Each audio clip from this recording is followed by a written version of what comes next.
Hello, everyone, and welcome to episode 85 of ThROH The Years, the podcast that reviews Ring of Honor show by show from the beginning. My name is Trevor Dame. The other voice you will soon hear is Matt Feuerstein. And Matt, I was thinking the other day, I really need to cut with like a good set intro, like for way of introducing us, because I noticed that either I just am a loss for words, or I do an intro and then I realize like weeks later or days later, it's just actually I'm just subconsciously aping intros from other podcasts I listen to. I mean, I have a set outro based on me embarrassing myself by starting a sentence and not knowing how to finish it, and now you have gotten me to make that our outro. I need a set intro for introducing us. You know what? Maybe I just repeat what I just did for the last 45 seconds, word for word, every time. I think that would work out well. Well, you can't go wrong with "What's up, hot dog?" See, Matt, that is already taken. No, it's not. It used to be. It's not anymore. The hot dog has been released. Excellent. Right. Yeah, it's ours now. What's up, hot dog? How's everybody doing? Man, hot dogs. Matt, you're a vegetarian. Do you like tofu hot dogs? Tofu hot dogs would not be the right way of describing it, I don't think, but like veggie dogs, I've had good ones, yes. Not something I eat on a regular basis, but yeah, I like a good vegetarian imitation hot dog from time to time. Beyond sausages, not quite hot dogs, but those can be very good. I'm a fan. Mm-hmm. You ever have one? No, I've always wanted to try, but honestly, since the COVID, I've really been eating at home a lot more. But, that reminds me of a weird anecdote. I am not vegetarian, but I actually really did like tofu hot dogs. A couple times I had them. I should have incorporated them into my diet, even though I keep eating meat. But when I tried them was when I was a teenager. Listen. If you're a meat eater, I'm sorry to interrupt you. I don't think like it's like a nutritional requirement for you to incorporate imitation meat into your diet. More vegetables, sure, but well, I don't feel like the imitation meat is like a health food. Not to spend too much time on a wrestling podcast about this, but I do think there's something good about the idea of, even if you're not going to go vegetarian, if you're not going to be a person with a good soul like you, there is still something to be gained, even ethically and just for the world, by reducing your consumption, even if you're not outright eliminating it. But that's true. Anyway, environmentally and all that stuff, I do not have a good soul, just for the record. Terrible, terrible soul.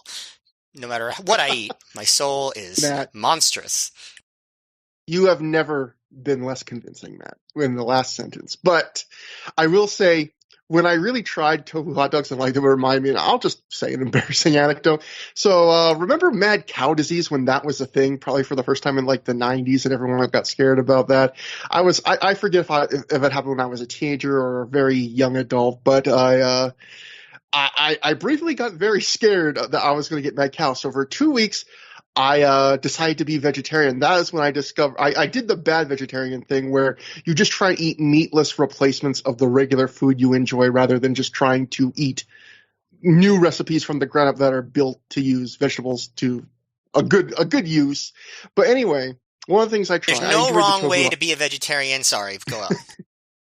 No, you're right.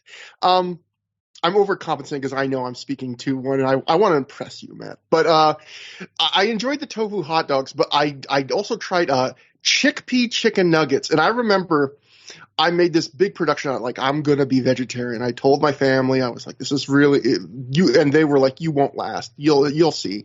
And I was obviously mad. And so I'm eating these like one night after everyone had gone to sleep, and I realized these are some of the most disgusting things ever.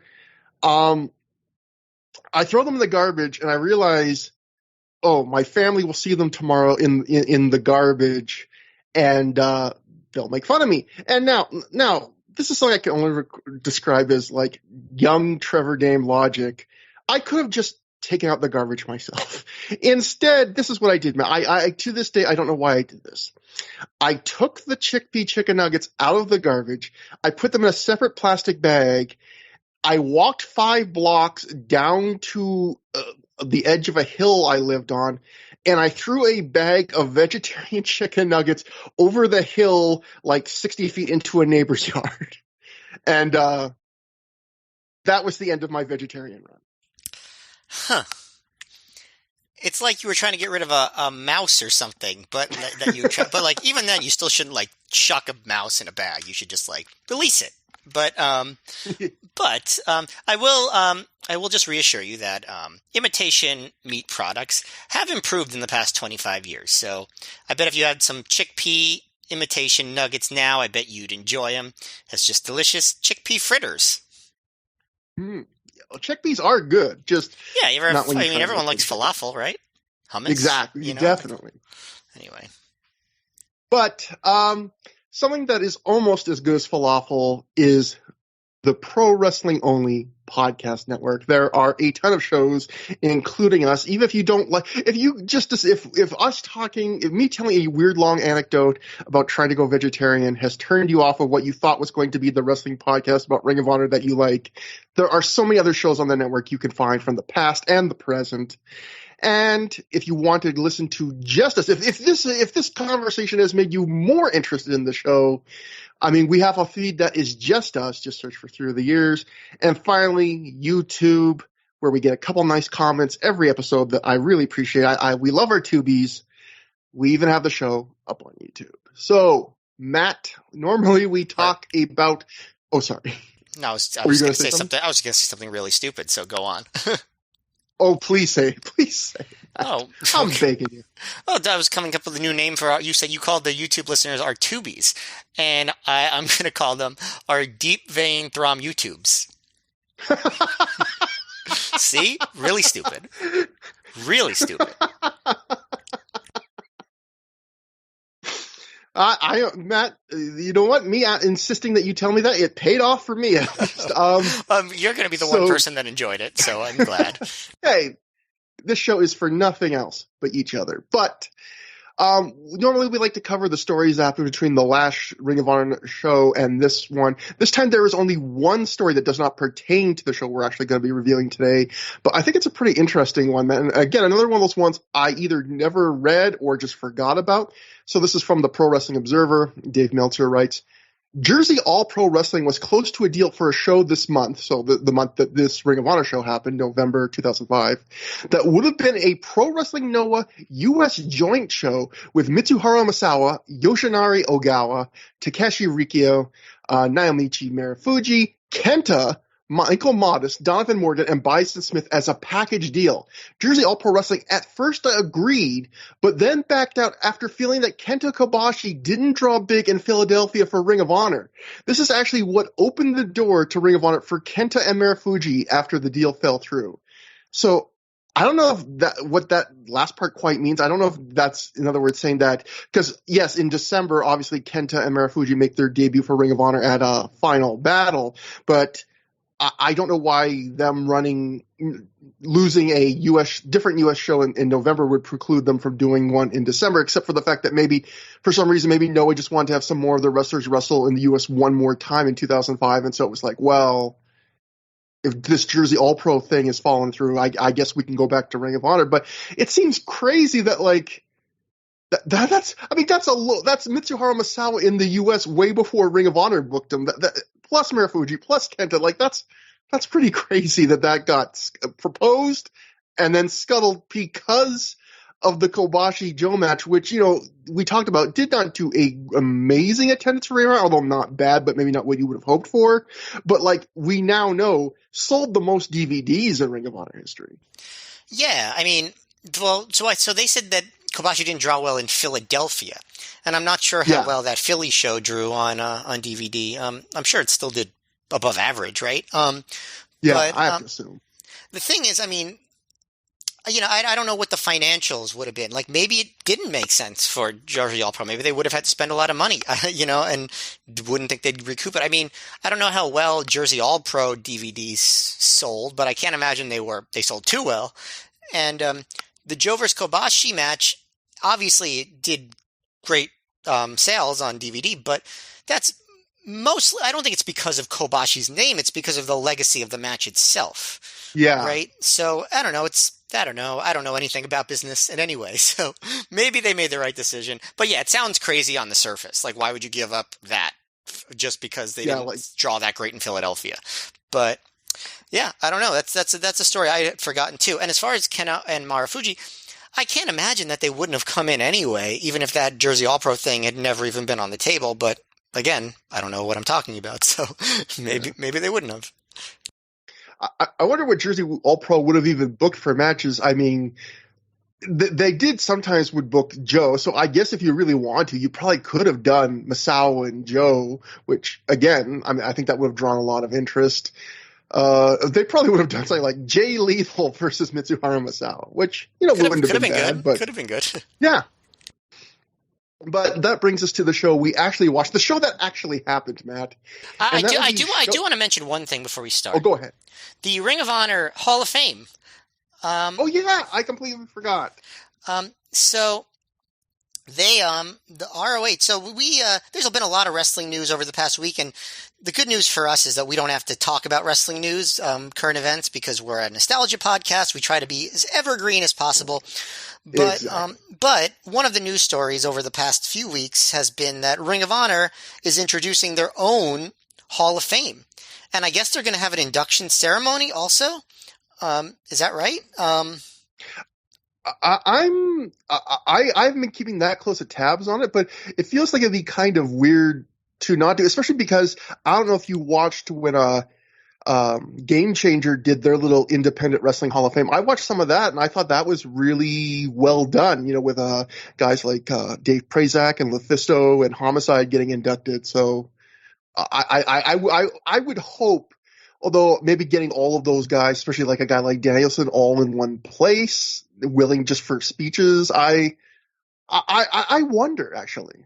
Yeah, I'm sure the answer is out there. We just haven't done our research. Yeah, I don't know. I mean, it would make sense, like eventually at least, to do it, even if it's not imminent. But Jeff Schwartz and Shane Hagedorn had an honorable mention. They have their Hall of Fame that they do every year. They've done it now for the past 3 years, at the end of the year.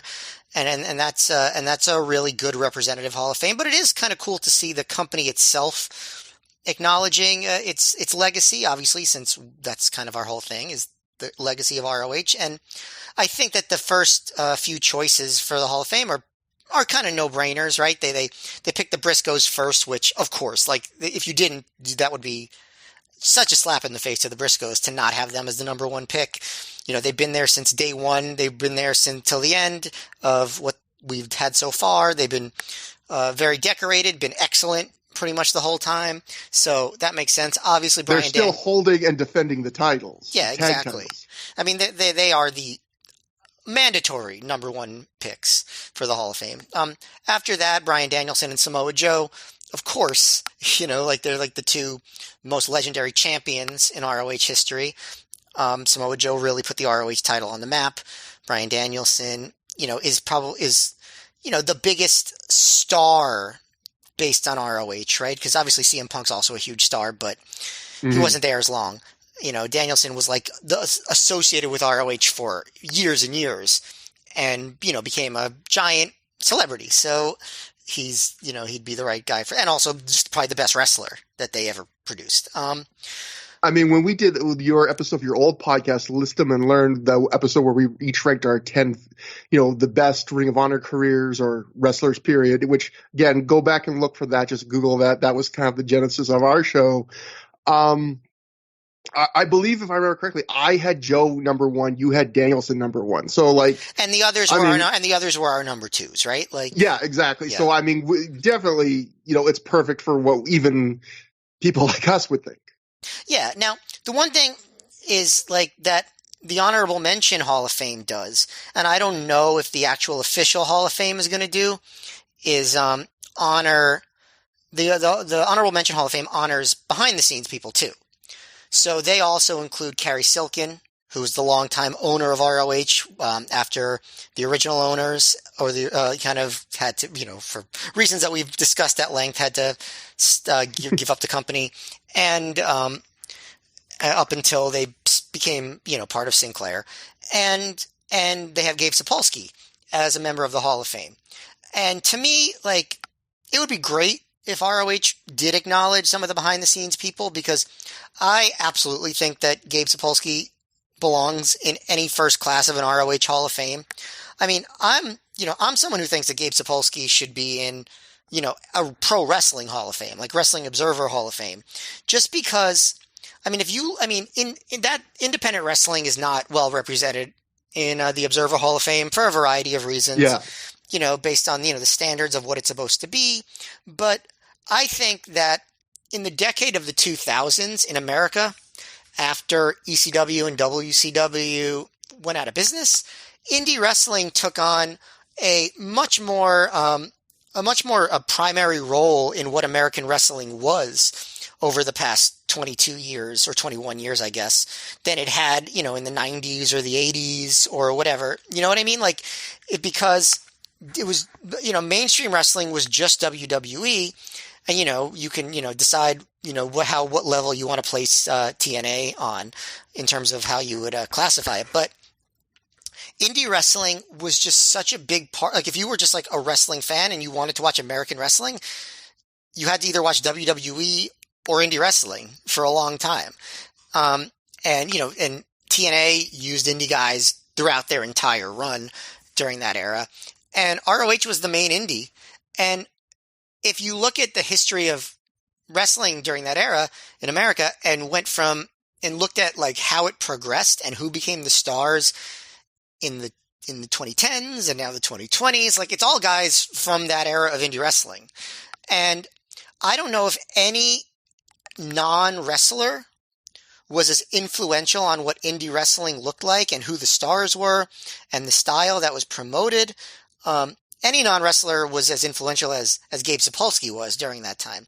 And I think his influence was mostly pretty darn positive, at least as far as the type of stuff that I like and as far as like what's celebrated now and the talent that ROH promoted. Like, I know that ROH, they did, it's not like they promoted talent that nobody else was promoting, but they gave them a bigger platform. They made them bigger stars. They booked them and protected them in a way that made them seem like stars on the indies. I feel like Bryan Danielson would have had a successful career no matter what.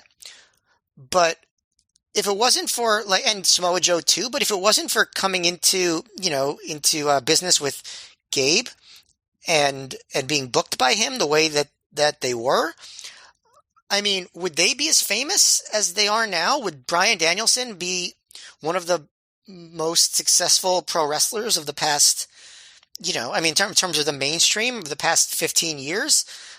Would Samoa Joe have been? I feel like CM Punk would have been. I don't know, just because of his promo ability from the very beginning. But these other guys, I don't know. And, then not just them, obviously. Nigel McGuinness, Austin Aries, Roderick Strong, even some of the guys that were promoted in Evolve later, but obviously we're talking about ROH. I don't know. I feel like I feel like people don't praise what Gabe did enough. Especially, nowadays it's just, we're so far removed from that era. I feel like he had a pretty positive influence on at least the on-screen product of pro wrestling. So I wanted to mention that. I think that he really deserves his accolades.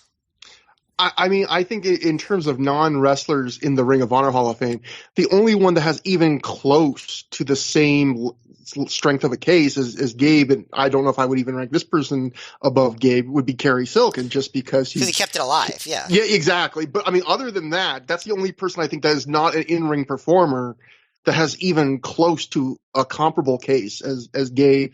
In terms of the Observer Hall of Fame, for those who don't know, it's kind of a weird thing where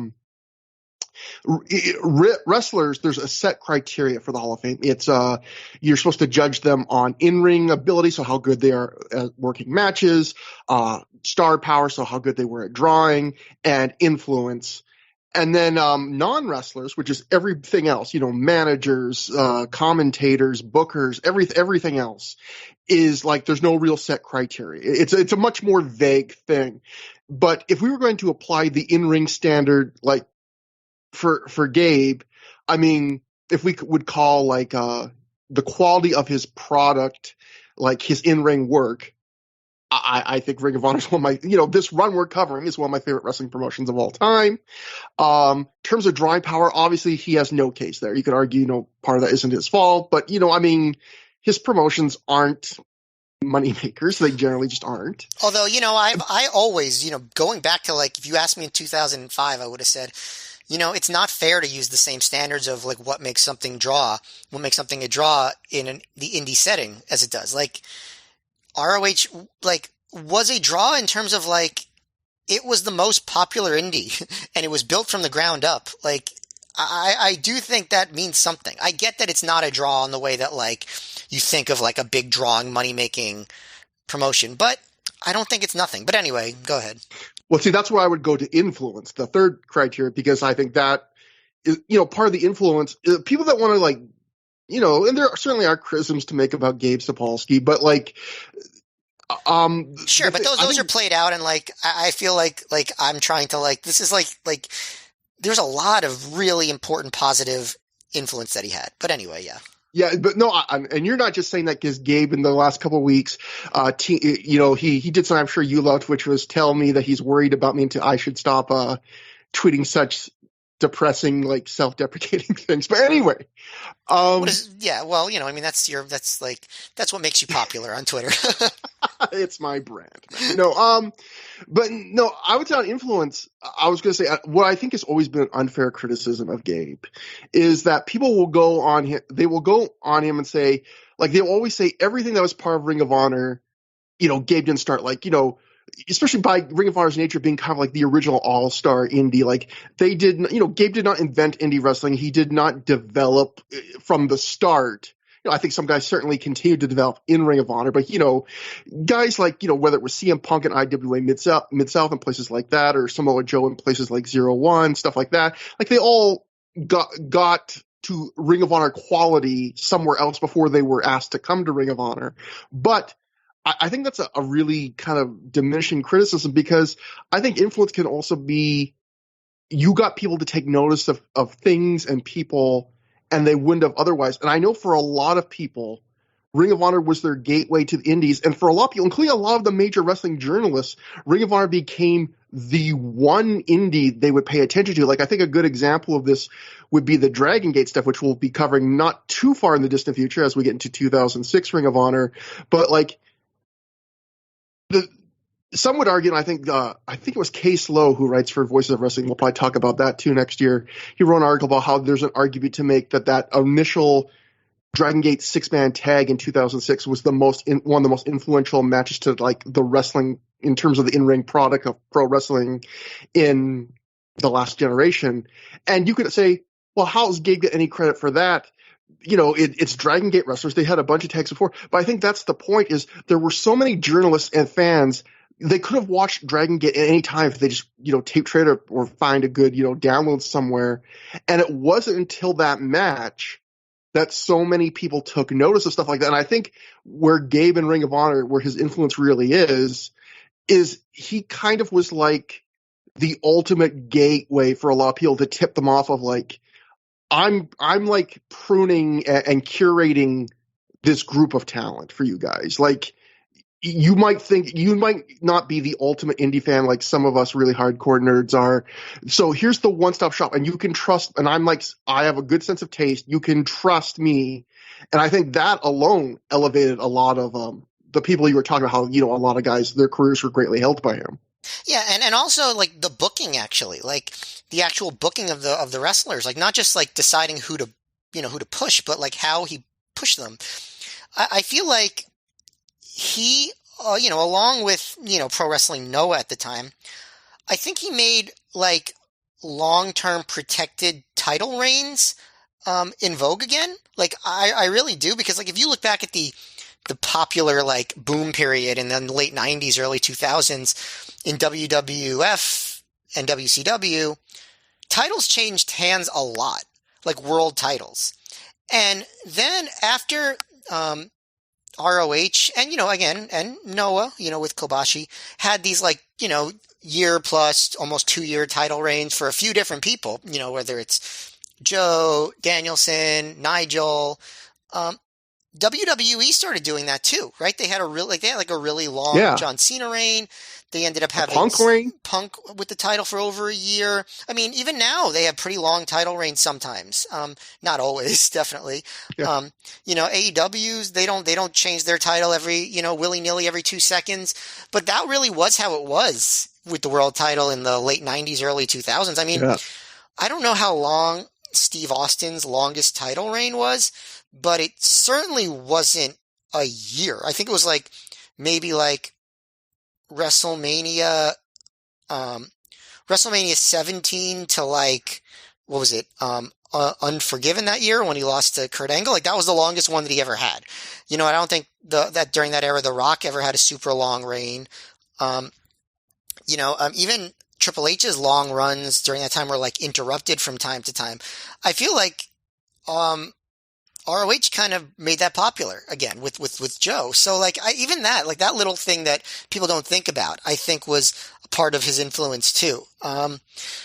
Just a lot of little things you don't think about. So anyway, I think that he's a Hall of Famer. Yeah, I agree. And one thing I guess we should eventually get to the show, but I think that prompted one thing. I was thinking his other big influence, I think, is, and again, people could argue, oh, this was going to happen anyway because it had to happen without ECW and WCW. But, whether it had to happen or not, it happened under him with Ring of Honor, which is the idea of, I think ECW did this to agree, but I think for the most part, our modern conception of US or even worldwide indie wrestling as this cool alternative to the mainstream, and in that it could be creatively seen as on the level of the top level of wrestling. That wasn't really a thing in this generation before Ring of Honor, and it took even him a few years to break that down. Because Matt, how many times on Through the Years have we read quotes and made fun of them and joked from Dave Meltzer in particular about, oh, this was good, but this wouldn't have worked at WWE. And eventually, especially by this point, those quotes are fading away, and I think it's because from the start of Ring of Honor to the point we're covering now on the episodes like this, one great, kind of buzzworthy match at a time, Gabe and the wrestlers in Ring of Honor were able to change the perception that indie wrestling was just for people that weren't good enough to be in the major leagues. Yeah, absolutely.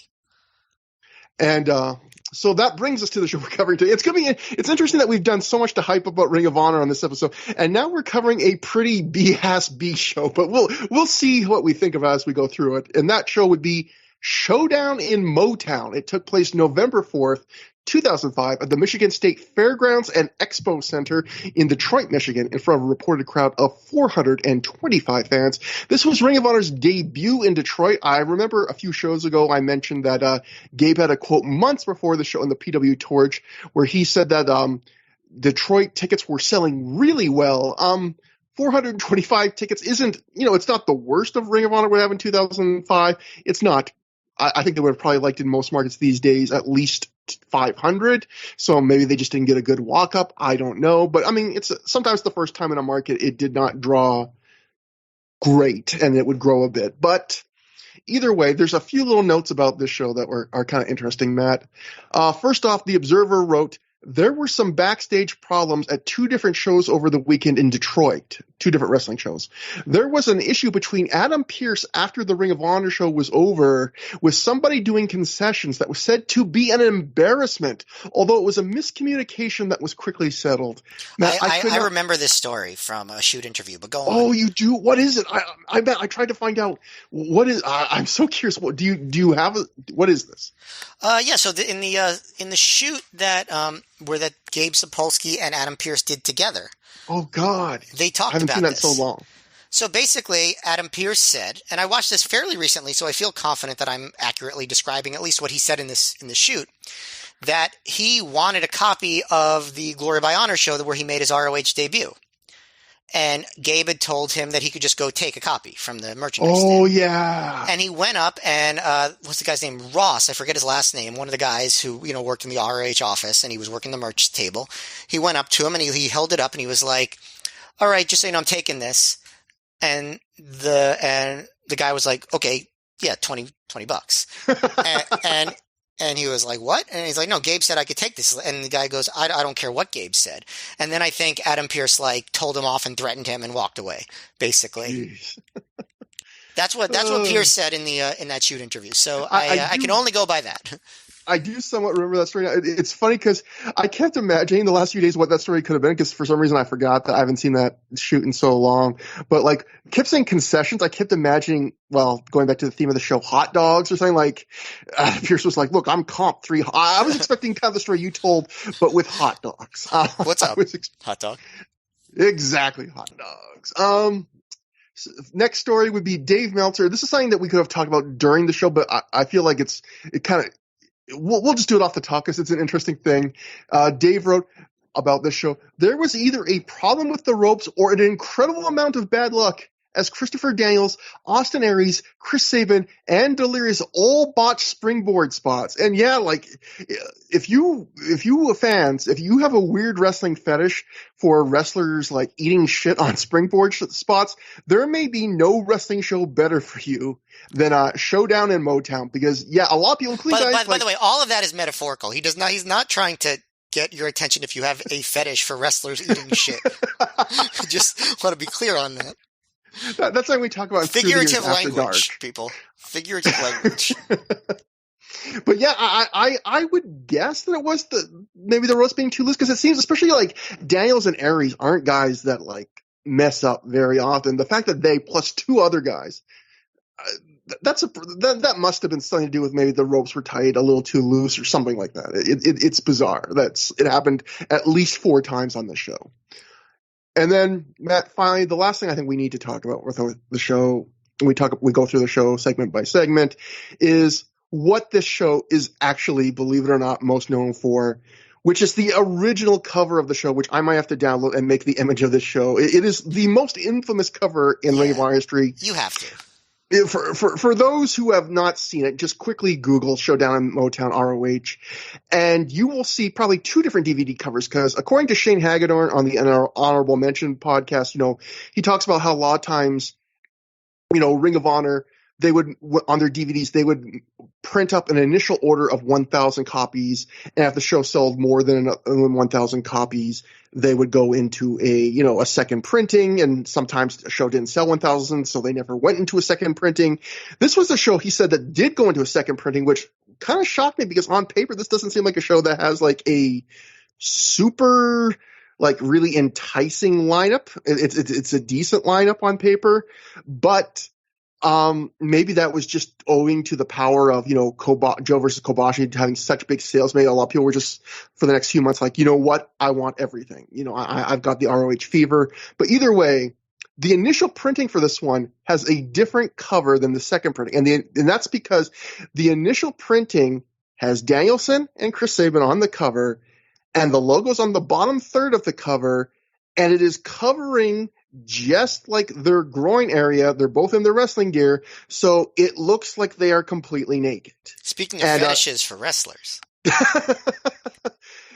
And Daniels in particular, they use kind of a weird photo where he's kind of looking off to the side, like he's either kind of confused or kind of embarrassed, which again kind of fits. So if you look online, there is on the second printing, they changed it. This was something that was made fun of a lot by fans on the message board and stuff like that. So the second printing, they put the same logo in the same spot, but they had different pictures of Sabin and Danielson, including Sabin in like full gear with like a ring jacket and stuff. So it did not look like they were naked, about to have a confusing fun time. And yeah, it is the most infamous cover, not the most infamous show, the most infamous cover. But finally, we open the show proper with Bryan Danielson backstage, not naked.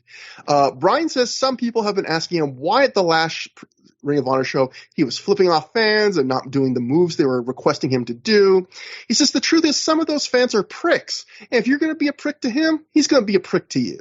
Bryan says you don't tell him how to wrestle. He wrestles how he wants. The fans, corporate America, no one tells him how to wrestle. If the fans want to cheer or boo for him, either way he's happy with it. Chris Sabin then interrupts Bryan, and this I thought was an incredible thing. I might have to video clip this. I don't know, Matt. This is Sabin walks in and goes, tonight's going to change the course of Ring of Honor forever. He gives a very snarky, good luck to you, brah, and shakes hands. And Danielson just has the greatest reaction where he looks at Chris Sabin's t-shirt, which is a shirt for the band Sublime, and Danielson just in a very muted, kind of bemused, low-key way of speaking just says, Sublime, huh? Cool. Good luck to you as well. And then he says it while it looks like he's stifling like just a giant grin. Like which is often how he looks in yeah. promos. And he acts so unimpressed. And I thought it was just like that felt like so Bryan Danielson. This is his first like sort of heel promo. It's not like full on, but like he's starting to embrace that element of his character, even in the promos. Yeah, definitely. It's really interesting to see. I wondered after the last show, like where we talked about how him and Roderick Strong in their first match together, how that was really the birth of a new era of Danielson. I thought, well, is he going to like immediately seize that on every show, or is that going to kind of fade in and out until he kind of locks in? And no, like watching the show, we'll talk about when the match later, like he absolutely, what he discovers in the Strong thing, he is like full force from that point on. Like he's going to run with it. Yeah, and he shaved, he buzzed off the bad haircut, started growing a little bit of scraggle back on his face. So he's becoming the Bryan Danielson that we all know today. We then go to the ring and we see Jim Cornette making an entrance. Cornette. So this is, I believe the first show where Cornette actually attended as the official Ring of Honor commissioner. I mean, he had the show with Percy Pringle where he announced, but this is the first one since the announcement. He had the couple shows where he had to do like the remote video. So Cornette is here. He hypes up the crowd. He points out one fan in the back who's dressed up as Hulk Hogan. I think his name is Randy Hogan. He's like a well-known fan from all the way back to the 80s who looks like if Hulk Hogan let himself go and he is dressed up like Hogan. He's, I guess, a big wrestling super fan, sort of like Vladimir. He points him out in the crowd and he asks him if he'll ever die. and then he says his body's better than the real Hogans these days. Cornette says he's been looking at that fan for so long, he thinks his social security number is 1, which is like just a joke my dad probably would have told. Charming. Moving on, Jim thinks this is the first time he has ever been in Detroit since 1990. I mean, not ever, but first time he's been in Detroit since 1998. Cornette gives some Detroit wrestling history. He puts over the original Sheik, who obviously was a big Detroit mainstay, that actually gets a surprisingly decent Sheik chant from, a 2005 wrestling crowd. He talks about seeing him when he was 12 years old and being scared when the Sheik brought a snake to the ring. He's probably told that story in so many car trips with other wrestlers. Yeah. I mean, look, if you're 12 years old and a big time wrestler brings a snake to the ring, you're going to tell that story a lot. He said, hey, if a wrestler brought a snake to the ring in front of me now, I might tell that story to a couple of people. But he tells a story about meeting the Sheik as an adult before he turns it all back around to putting over the Detroit fans. He asked them if Detroit wants Ring of Honor back, which, Matt, I thought was a little weird because the crowd hadn't seen a single live match yet from Ring of Honor, like the show hadn't begun. But they do cheer yes. Jim promises this is the start of a new tradition in Detroit. He thanks the crowd and he goes to leave when the lights go out and the opening beats of Freebird start up as Adam Pearce comes out. I want to say one thing about this. I feel like the intro to Freebird and like the Pearce's entrance was like longer than anything that Pearce did in his promo. Like that whole like I feel like they did not need all that build up, but I guess that's kind of part of the heel shtick, maybe. I don't know. Yeah, I mean, we get a cut to Pearce, and he's they cut out something. Maybe it was just for time or what. But they put the whole preamble of like Freebird, and then he starts walking down the aisle, and then they cut away. It's really just it's funny what they chose to keep and what they chose to cut. It would have been funny if this was the moment where Adam Pearce tried to get the Glory by Honor DVD during his entrance and they had to cut that out. I'd be like, just a second, Jim, just a second. I got it. He was like, Gabe said I could have this. But anyway, let me. I lost my place in my notes. So yeah, we have a weird cut from Pierce's entrance to Pierce in the ring, telling Cornette he has an offer for him. The crowd's already chanting for Pierce to shut the fuck up. Pierce calls the crowd down. He points out that this is not just Cornette's first night in Detroit in a long time. This is Pierce's first night in Detroit in 6 years. He tells Cornette that it seems Jim's career has nosedived in recent years. Pierce says he's the hottest ticket in pro wrestling right now, and he's offering Cornette the chance to ride his coattails to the top. Pierce just wants quality opponents, high-profile matches, and championship gold. Cornette at this point just reiterates a lot of Ring of Honor's core values, including that wrestlers get their opportunities only by winning matches. He neglects the fact that their champion currently is doing an open challenge where wrestlers that aren't even in the company get title shots. And he also says that the fans get what they paid for in Ring of Honor. He says Pierce has a lot of talent, but if he wants all those opportunities, he's going to have to get in the ring and fight and scratch and claw and earn them. Pierce wonders how the Cornette who swings tennis rackets around is talking about honor, but Pierce then ends by saying he'll do what Cornette says, he'll earn it. And so that's our little segment here. Matt, do you have any thoughts on that? I mean, like, I do feel like for Ring of Honor, Cornette leans a little too much into the history stuff, but it does get a nice reaction. It is kind of nice. And like, that is Cornette's thing. I mean, that is part of one of his strengths is he does have such a genuine love and knowledge of wrestling history up till like a certain year, 25 or 30 years ago.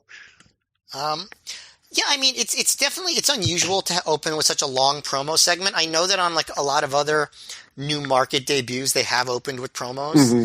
So like, it's not that weird. I mean, clearly they had big plans for Pierce to like give him this spot and, kind of does do some good foreshadowing because Pierce ends up being like Cornette's henchman after he turns on Homicide. He's also like he's aligned with him during the CZW feud. It is weird though, like the edit job they did here, not just Pierce's entrance, but also they cut away at the end of the promo, like basically mid-sentence. It's like, obviously there must be stuff that's going on that like makes them have to cut away, but it's just a very strange editing job. Yeah, that will not be the last of the edits to happen tonight, including something I will talk about later that I would have liked to have seen. But that brings us to the opener. BJ Whitmer, escorted to the ring by Lacey, defeated Delirious via pinfall in 9 minutes, 27 seconds after he hit a wrist clutch exploder. Matt, finally, this might be a record for us. It's other than the Feinstein episode where it's taken us 45 minutes or so to get into talking about a match. What'd you think about the first match of the show? They mentioned that Delirious still hasn't gotten a singles win, which is interesting. It's interesting also to think that Delirious still hasn't really been booked outside of the Midwest at this point. He becomes a pretty big part of ROH in 2006, but at this point he's just sort of a regional attraction. And this is they're trying to get BJ over at the new Lacey. Lacey's Angels gimmick, but he's still pretty much the same BJ. He doesn't, embrace the changes the way Jimmy Jacobs did, although we'll get to that later because something weird happens with him on this show. But yeah, I mean, there's, they tried some stuff. There's a little bit of comedy early. There's some cool stuff like Whitmer actually does a thing where he where Delirious does a monkey flip and Whitmer sort of lands on his feet. He sort of stumbles a little bit, so it's not super graceful, but it's still impressive for someone BJ's size. And then, they have some entertaining stuff down the stretch with, near falls and roll ups and 2 counts and whatnot. But ultimately it's not much, it's just a solidly entertaining, but a little bit sloppy ROH opener. Allowing Delirious to get some hope spots than you might expect, more hope spots than you might expect. But eventually it's just they're trying to build some momentum for BJ. And that's pretty much all it was. Yeah, I agree. I thought this was a very standard, nothing really wrong with it, but really instantly forgettable, average opener. Delirious not doing very much comedy here. I think there was one real Delirious comedy spot where he ducks down in the middle of the ring at one point, just stays there for a while. That's probably about as humorous as this gets, but he mostly plays it straight and tries to have an actual match. And yeah, like you said, it's fine.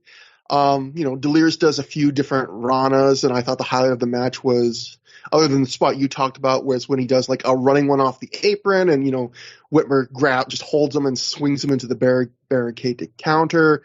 Whitmer's being maybe a little more heelish here. He's starting to, get on the crowd a little bit, telling him, not to cheer for Delirious. He's choking Delirious a bit, stuff like that, grinding him down with a mid-match headlock, that kind of stuff. And I did like the end where the end of this match is just Whitmer like hitting big bomb after big bomb on Delirious, all his biggest stuff, like a big German suplex, a dragon suplex, a brain buster, a huge lariat, and then eventually the wrist clutch explode. And I like during this, Delirious doesn't ever get a move like he gets a couple big flash near fall pin attempts to break up this run of offense, but he doesn't ever get to hit another move. And sometimes I like that because it's really exciting to see matches that end with like back and forth, your move, my move, your move, my move.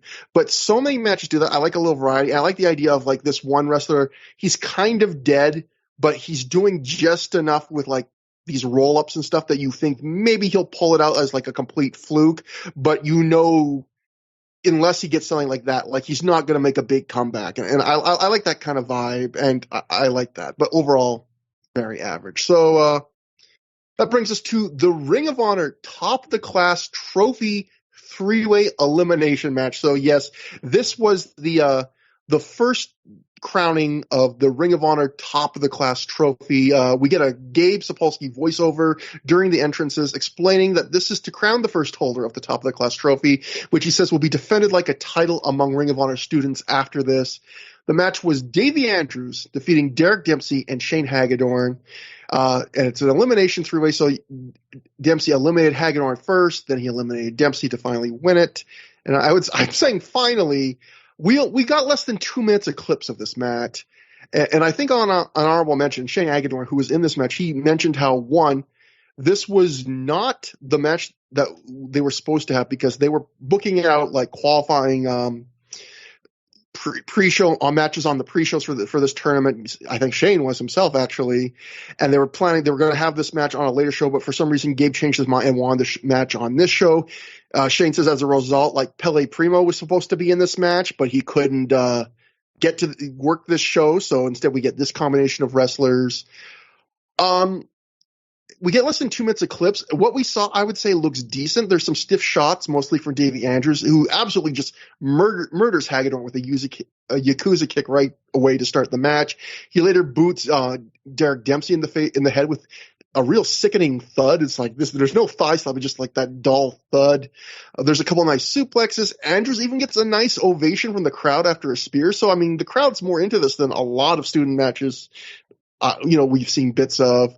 Andrews eventually wins the whole thing with an abdominal stretch, kind of a stretch plum type version. The other thing I'll say, Matt, before I throw it to you is just, I believe this is one last thing Shane mentioned about this, is like the match wasn't that much longer, I think he said, than what they showed. Like this show is nearly 3 hours, but as always, they could have edited some of the entrances, including the one you talked about in the opener. There's a bunch of ads at the end of this DVD. Like, it's not like this, from the sounds of this, was not a match not cut down from like 10 minutes to 2. It was cut down from probably like 4 or 5 or something to 2, which I don't know if that means there was something bad they wanted to cut out or what, but it was definitely kind of weird.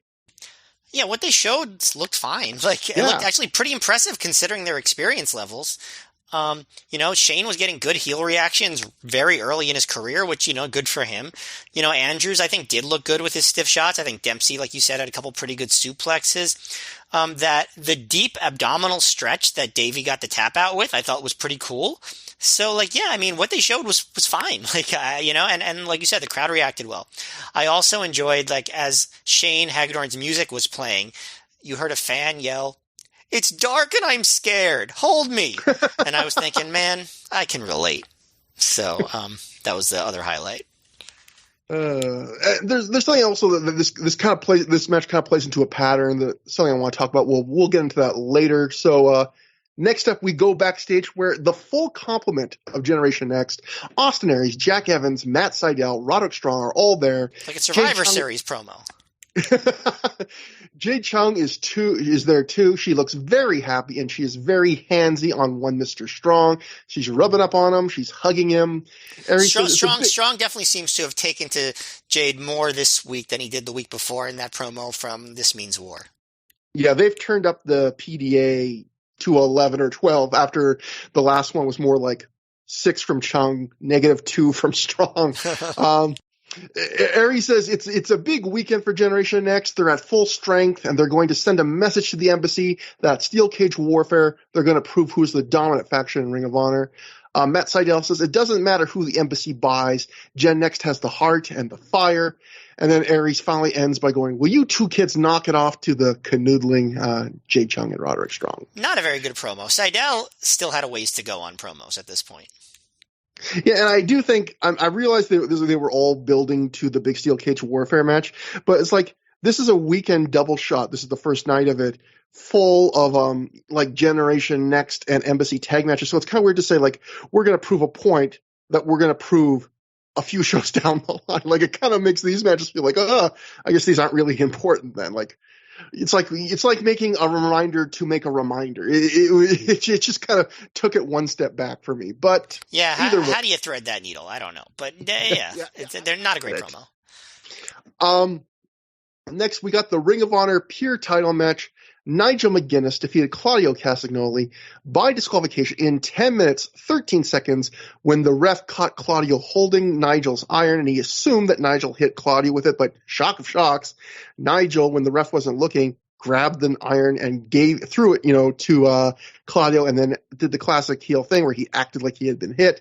Anyway, before the match, as always, Nigel grabs the mic after ref Todd Sinclair's usual Pure Rules in-ring explanation. He says he appreciates all the Nigel signs and shirts he sees in the crowd, which I do not see any, Matt.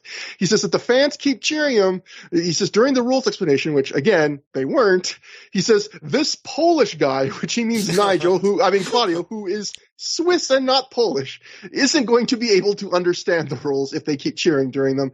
Nigel then calls the local sports team the Orange Wings. He does his usual Bret Hart, best there is, best there was, the rest of it shtick. So, Nigel's doing very much the same thing every time, but it still works for me. This match, Matt, did not work quite as much for me. I still thought it was a decent above average match. I did not think it was as good as their previous match at Enter the Dragon.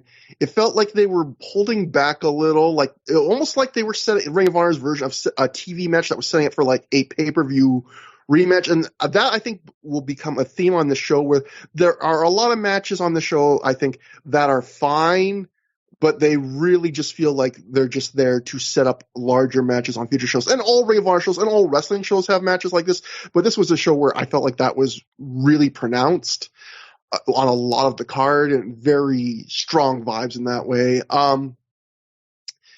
Anyway, I also thought one of my problems with this match was it didn't have much in the way of exciting, like, late match offense. Like, obviously the finish I just described, it's very anticlimactic and cheap, but that's Nigel's whole shtick, and I often like that because that's, part of the gimmick. I think the problem is a lot of the good Nigel matches, it's like there's some fun, like, late match offense where the match is ramping up, and then he does the cheap finish, and it feels like this match didn't have, like, that fun stretch run. It was kind of like middle of the match, and then before you get to kind of the late match fun, cheap finish time, again, which kind of made it feel more like a TV match.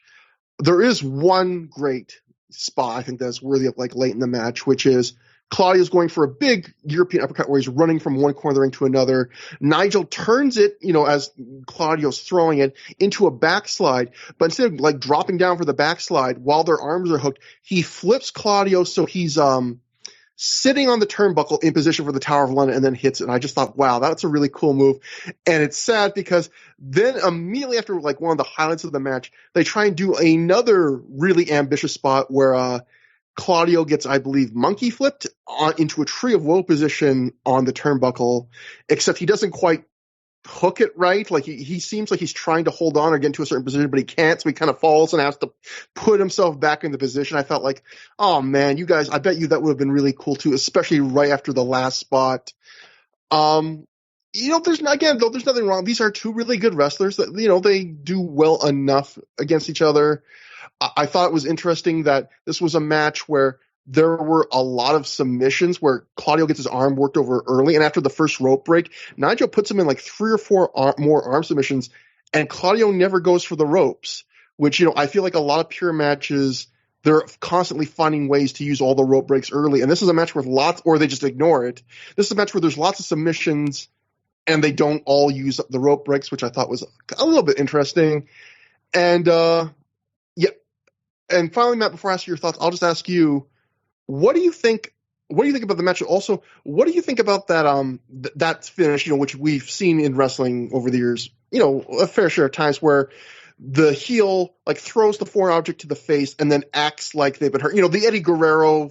I mean, people did it before him. That the lie, cheat, steal kind of spot.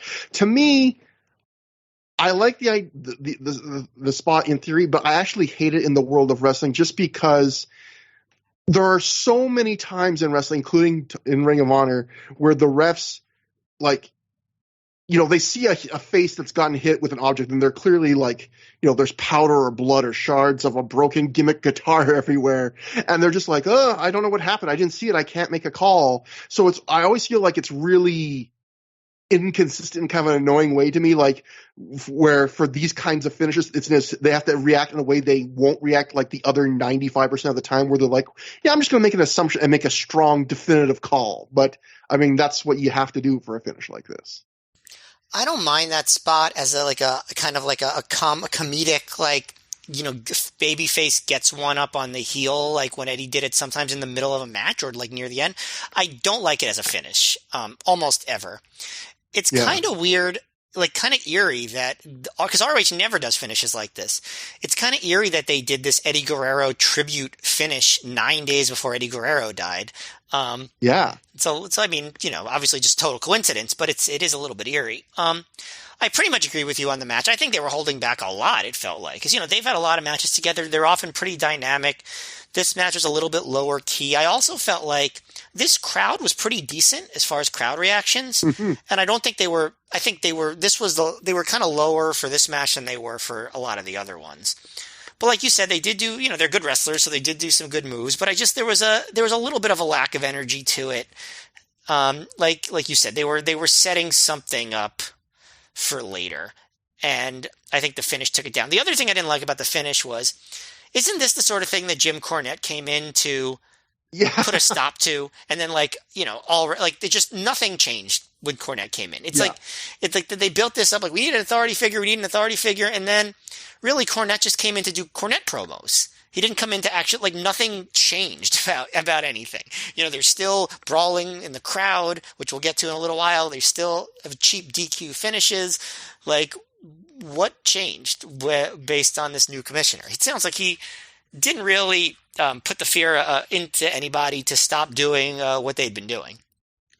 Yeah, we threw our roses at Gabe earlier, but one flaw, and I'll get into another flaw later. But one flaw I would think is something that happens in Ring of Honor. I feel like a lot is a pattern is this is a new era of rules, whether it's we got a new commissioner or we're going to reinstitute a really strict ranking system, or that era where they were Ricky Steamboat talked to us and we agree we're going to start really adhering strictly to the tags. I feel like Ring of Honor, there's a pattern a lot of the time. They're almost like someone that keeps wanting to do a diet, but they keep breaking it after 2 weeks, where it's a lot of big, strong proclamations we're going to start doing this and take it more seriously. And it almost always very quickly goes back to exactly what it was. Or like you were saying for this one, it sometimes does not even change to begin with.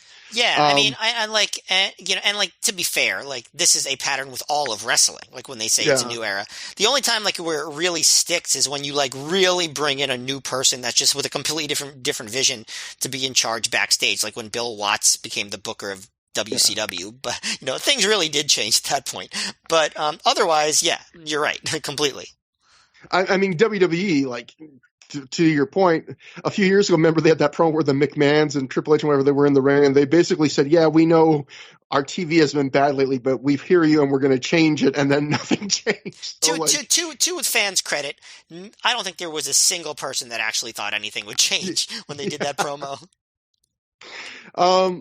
One last thing I want to ask you about this match, Matt, and again, this is just a minor pet peeve. It's not a big thing, but the last time these two interacted with each other before this match was the angle on the previous show where, Nigel actually bloodied Claudio with the iron, and they did the whole, we joked about like the 5 minutes later graphic with the refs helping a bloodied Claudio, and we joked about how clear it was not 5 minutes later.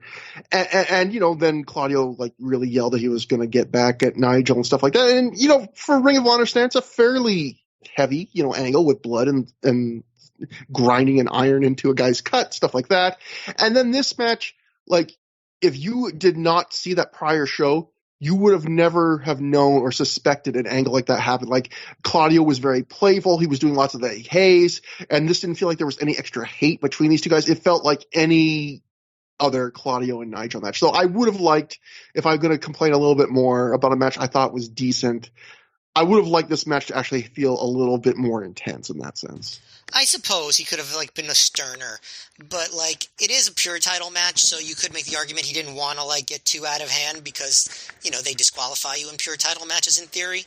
But they could have at least built up to a more intense brawling type match. But I guess they were already doing that with Homicide and Cabana, so maybe they didn't want to have two hate feuds going on at the same time. But you're right, that should adjust the attitude of somebody that's on the receiving end of getting bloodied by an iron. Yeah. Next we go outside to a promo shot at night that in this promo is so dark, I honestly don't think I would have been able to tell it was Homicide and Julius Smokes, if not that for the fact that I was able to hear their voices. I mean, this is close to the lows of, I forget what show it was, that show where there was a backstage promo where it was literally almost complete darkness. Homicide compares Colt Cabana as a rapper to Vanilla Ice and PN News. Homicide says Colt is making fun of the urban culture, and he's not responsible for what happens to Colt now for doing that. Homicide says this isn't a character, this is Nelson Rodriguez, and I believe that Rodriguez isn't really Homicide's last name. He said Rodriguez. Which is also, at least according to Wikipedia, not his last name. Wikipedia has Erazo, right, as his last name? Yeah. But, I don't know. I guess maybe Wikipedia's wrong. Either way, Homicide says that's who you're talking to now. And not Homicide. He says he's going to cut Colt's tongue out. Smoke screams about Eminem and how he hates Colt now. So, by Homicide standards, a good kind of crazy, angry Homicide promo. Although he does the Homicide thing that he loves to do whenever it's a heated feud where he's like, this is real. He does that with Steve Frio stuff a lot where he's always like, this is real. And, with the whole, this isn't Homicide, this is Nelson. Which for some reason, Nelson's a standard name, but there's something funny about this isn't Homicide you're talking to, this is Nelson. Well, Nelson is the bully in The Simpsons, so that's a little bit intimidating. Don't make fun of Homicide's name, Trevor. Are you kidding me? I'm tempted. What are you asking for? That brings us to a Generation Next of Jack Evans and Roderick Strong defeating Chad Collier and Salvatore Renaro, or just Sal Renaro, but that's what they write out on in the cage match results. When Evans pinned Renaro after he hit the Ode to the Bulldogs, the Observer wrote, this was originally supposed to actually be a tag title match with instead of Collier, it was supposed to be the champs. It was supposed to be Mamaluke and Sal together. But the Observer wrote, Tony Mamaluke, who holds the tag titles with Sal Renaro, is out of action. It was believed it was a concussion. His wife, Brooke Spencer, claimed he had no sign of a head injury and he had been cleared to wrestle but was advised to take this weekend off. He had retired from wrestling for a while because he had suffered numerous concussions from his crazy bumps as of 5 years ago. She claimed he had not suffered a concussion in 5 years. So that's the story behind that. But as we've learned in recent years, Matt, from Pro Wrestling Between Bryan Danielson, Christian, all sorts of other wrestlers, apparently Corey Graves has been cleared. All brain injuries heal if you just take a few years off. Doesn't matter how severe they are. But anyway, what did you think about the match? This was my pleasant surprise of the night, I would say. I didn't remember this match, and obviously it was a makeshift tag team with Renaro and Collier. But I thought it was a lot of fun. I thought, Strong and Evans I just love that team. I think that they're so good together. And it's not like they were trying to have a classic match or anything, but they just things move fast. I think Collier, he just has a lot of personality as a heel. I think he works really well in tag matches. he cut off Jack Evans at one point with a poke to the eyes, and Renaro, when he was tagged in, yelled at him, "You're better than that, Chad. You don't got to do that." And Collier just responds with, "That's wrestling, baby." And like, he's got a point. Like, it is wrestling. But yeah, there's a lot of cool moves. At one point, on commentary, Prazak said, he called Jack Evans perhaps the most acrobatic member of this match. And I was like, perhaps, huh? Chad Collier, you're going to break out that 6:30 at any time, Matt. Yeah, you never know. Exactly. Or or any sort of random flips. But yeah, I just thought it had a fun, propulsive quality to it. It wasn't too long. There were some other fun spots. Roderick lawn darting Jack into Collier. A very, very long, almost Claudio length delayed vertical suplex by Strong on Collier. Much longer than I usually see. Renaro sells his back pretty well throughout the match, almost too well, to the point where I was like, I don't remember you getting so much done to your back. I wonder if it actually hurts. Like, I was like, maybe this isn't selling, but he did a good job with that. There were just a lot of fun moves down the stretch. At one point, Strong, he knees Renaro really hard in the face, and then he uses Jack to do that cool thing that they do where Renaro is like draped over the middle rope in the corner, and Strong flips Evans off of his shoulders into a double stomp, that thing, which is pretty cool. Yeah. And then they finish with the Ode to the Bulldogs, where but it's the debut of, it's not just the regular Ode to the Bulldogs. Jack does the Phoenix splash off of Collier's back onto Renaro. Collier is obviously on Strong shoulders. I was thinking like maybe I would have pinned the non-champion, but I guess they were setting up a title match. The title match ends up being Strong and Aries, not Strong and Evans, but I guess, you could do that logic. But yeah, I don't know. I thought it was fun. I think it wasn't long, but it wasn't short either. I think it was a good length. It was fast paced. The energy was good. The crowd was into it. I think this was the hidden gem of the night for me. I always hate doing this because I always just say you have a better memory than me, which is true. But I always hate because it always puts me. It ends up with me putting you on the spot a lot of times. But like you mentioned this, and Prazak says on commentary that this is the first time that Ode to the Bulldogs ever ended with Jack doing a Phoenix Splash instead of a moonsault.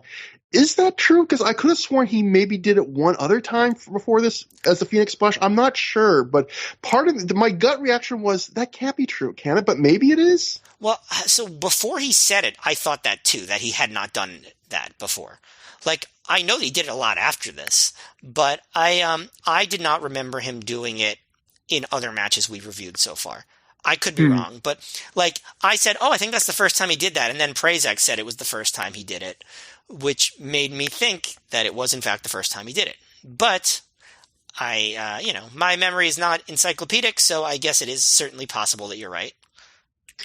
As far as the match, I liked this match too. I don't think I liked it quite as much as you, but it was definitely my favorite match of the show so far. Not that that's a huge bar to clear. I thought this was a good fun tag match. I do think that like this was on the low. I love the Jack and Ronnie tag team. I feel like this was on the low end of what they're capable of, but they're such a good team that even the low end is really enjoyable. But not their worst match as a team, because I will tell you what that one was in a little while. Yeah. This was I felt like watching this match as a person who's watching every show. I didn't see anything from this match that I haven't seen from them before. They did their basic match structure and a lot of the usual double teams, but all of that stuff is really fun. I mean, it's their usual stuff for a reason because it works and it's really good.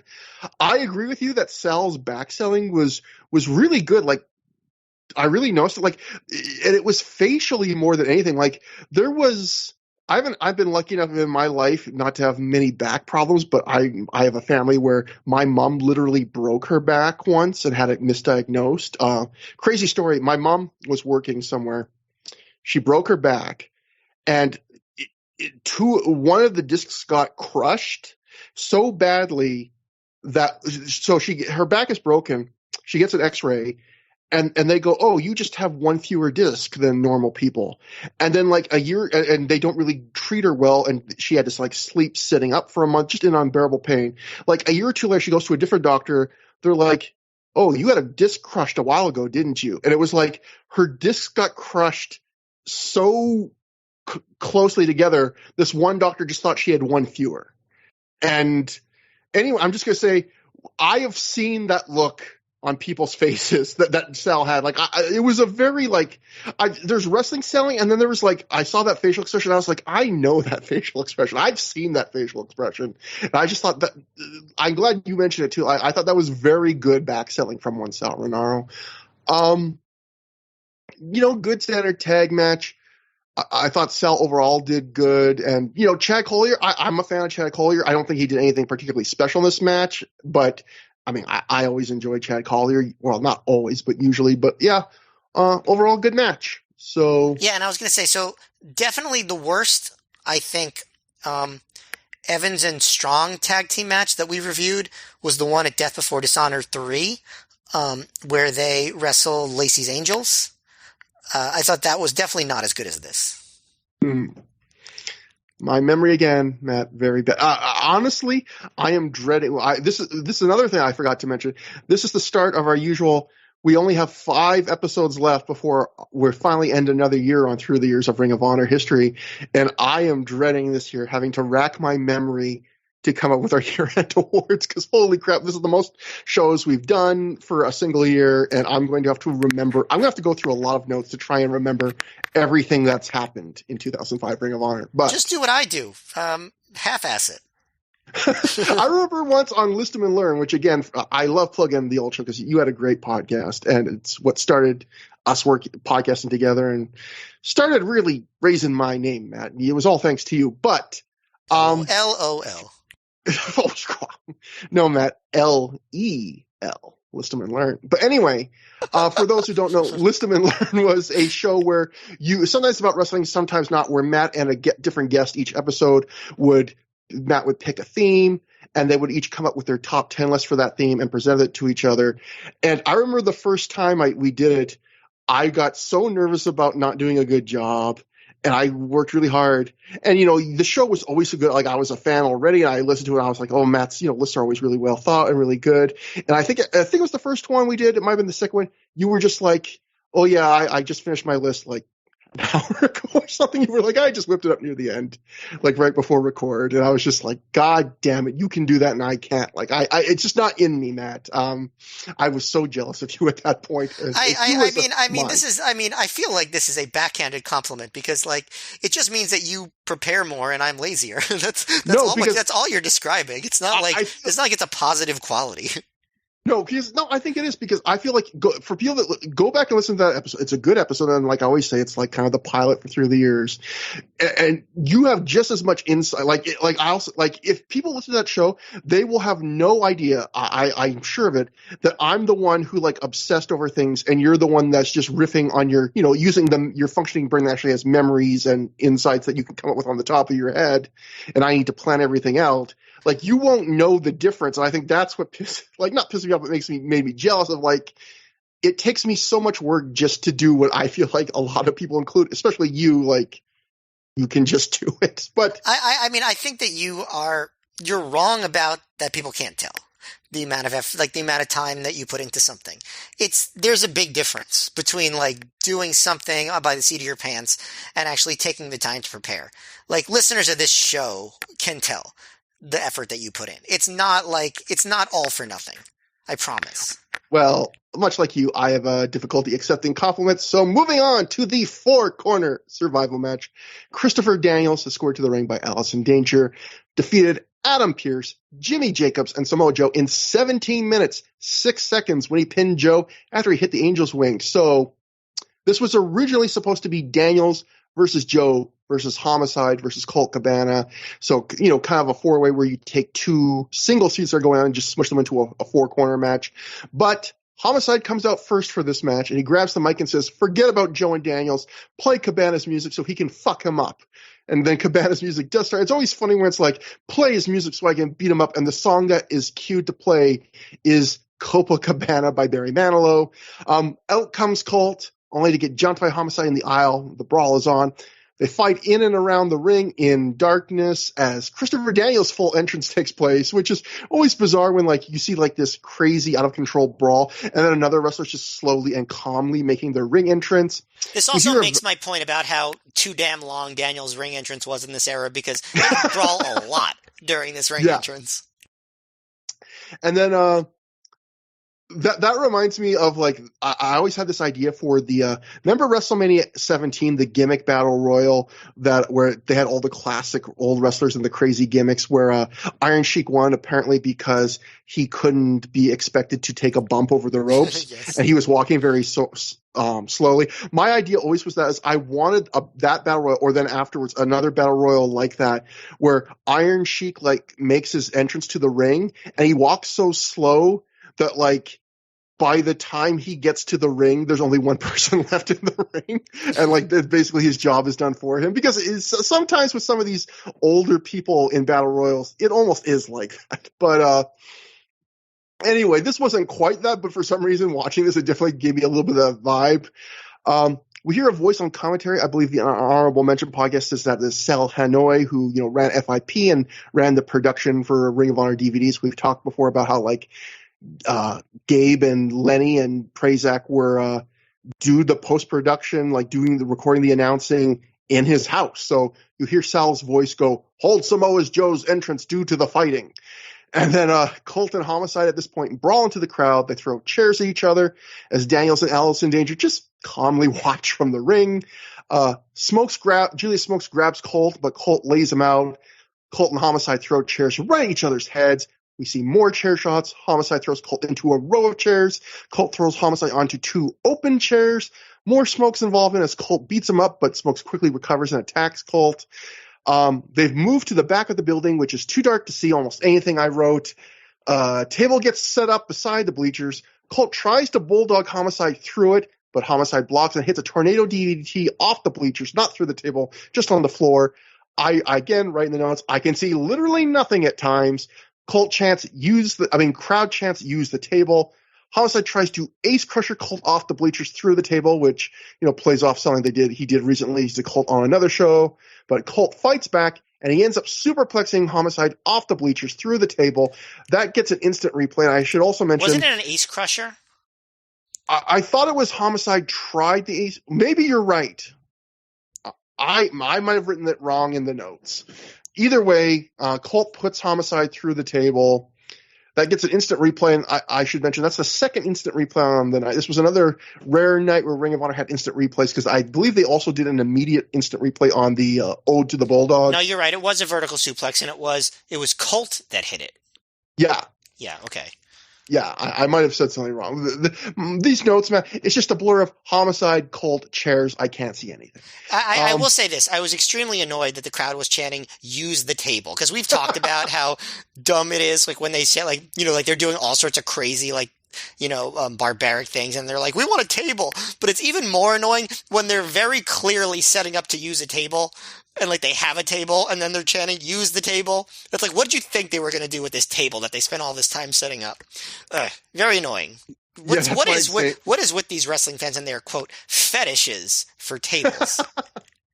But yeah, like I agree. We've talked about this before, but like I can't stand the idea of like you see that. Like, have you ever seen a match where a table comes into view and it doesn't get used? At least one of them. Like, why are you scared that you're going to miss it? It's just crazy. But so the camera keeps cutting back to Daniels and Danger at this point in the ring, and eventually Jim Cornette comes out. He says the fans paid to get a 4-corner survival match, and they're going to get one. He says the first replacement for this match, because obviously Homicide and Colt can't be in this match now, they're really hurt. He says the first replacement is from Motown, Jimmy Jacobs. Jimmy comes out. I know you mentioned earlier we were going to talk about this, and I agree this is bizarre.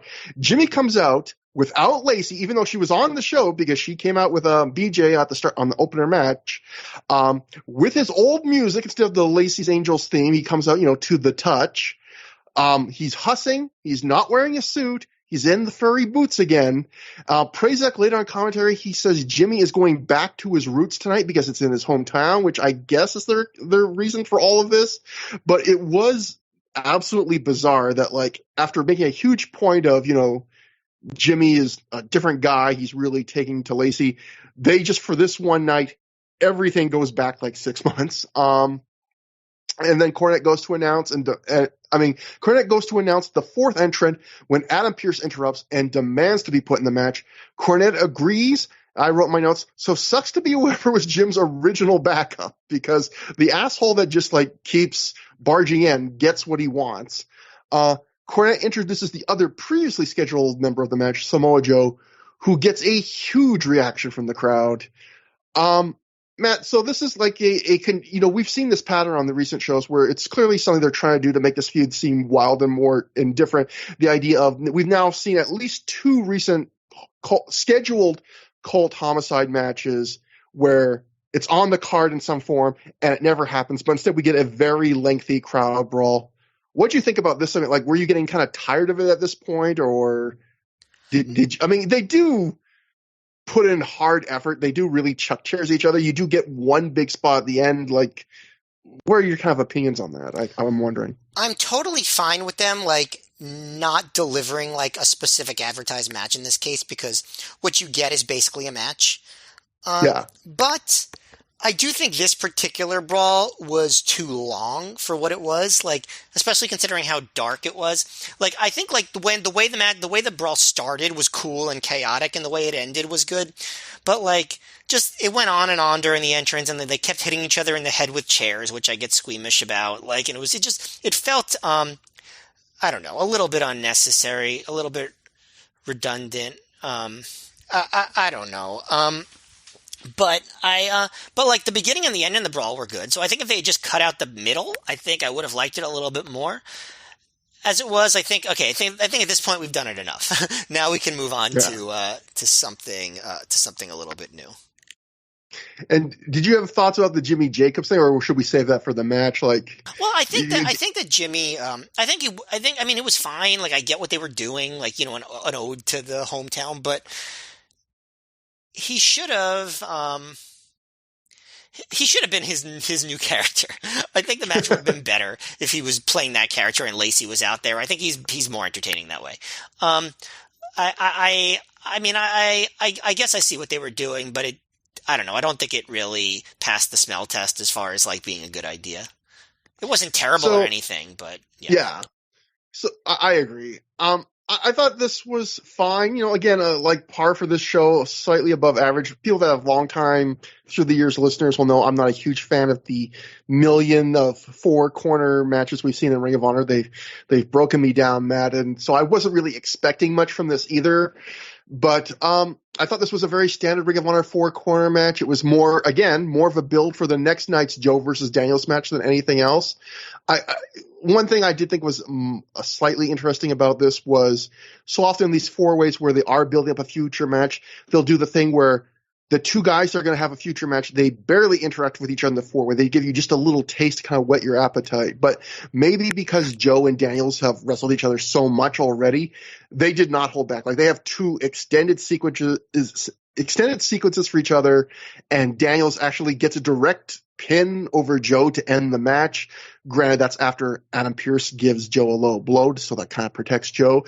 But, Prazak notes on commentary, this is like Daniels has finally pinned Samoa Joe in Ring of Honor. This is like the first time.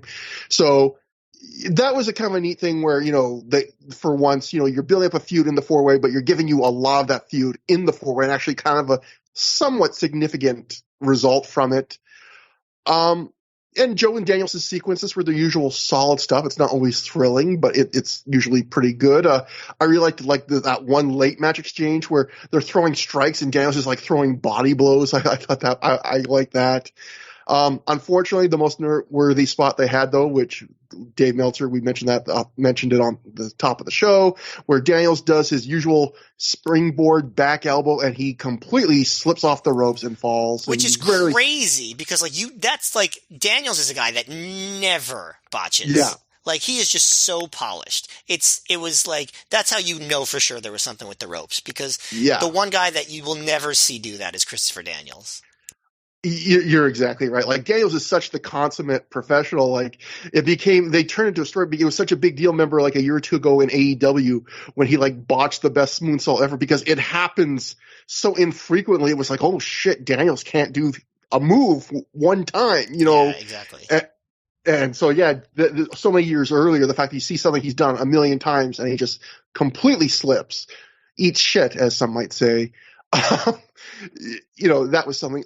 Pierce in this match mostly just does his usual Adam Pierce shtick, but I actually felt like he was trying like to pull out all his. I mean, he is not a Ring of Honor moves guy. He does not fit in with that. I think everyone would admit that, even Pierce. But I thought he was pulling out like every cool move he could in this context. He did a nice spinning heel kick. He did his second rope elbow drop. I think he did a pretty cool top rope diving headbutt where it's less of a jumping one, more of just a falling one. He did a big running power slam. Like I thought he was trying to like impress even from a move, just on pure moves with a Z standpoint. The guy I felt a little bad for in this match though was Jimmy Jacobs because this was his hometown. He got a nice reaction. He started the match with a little offense.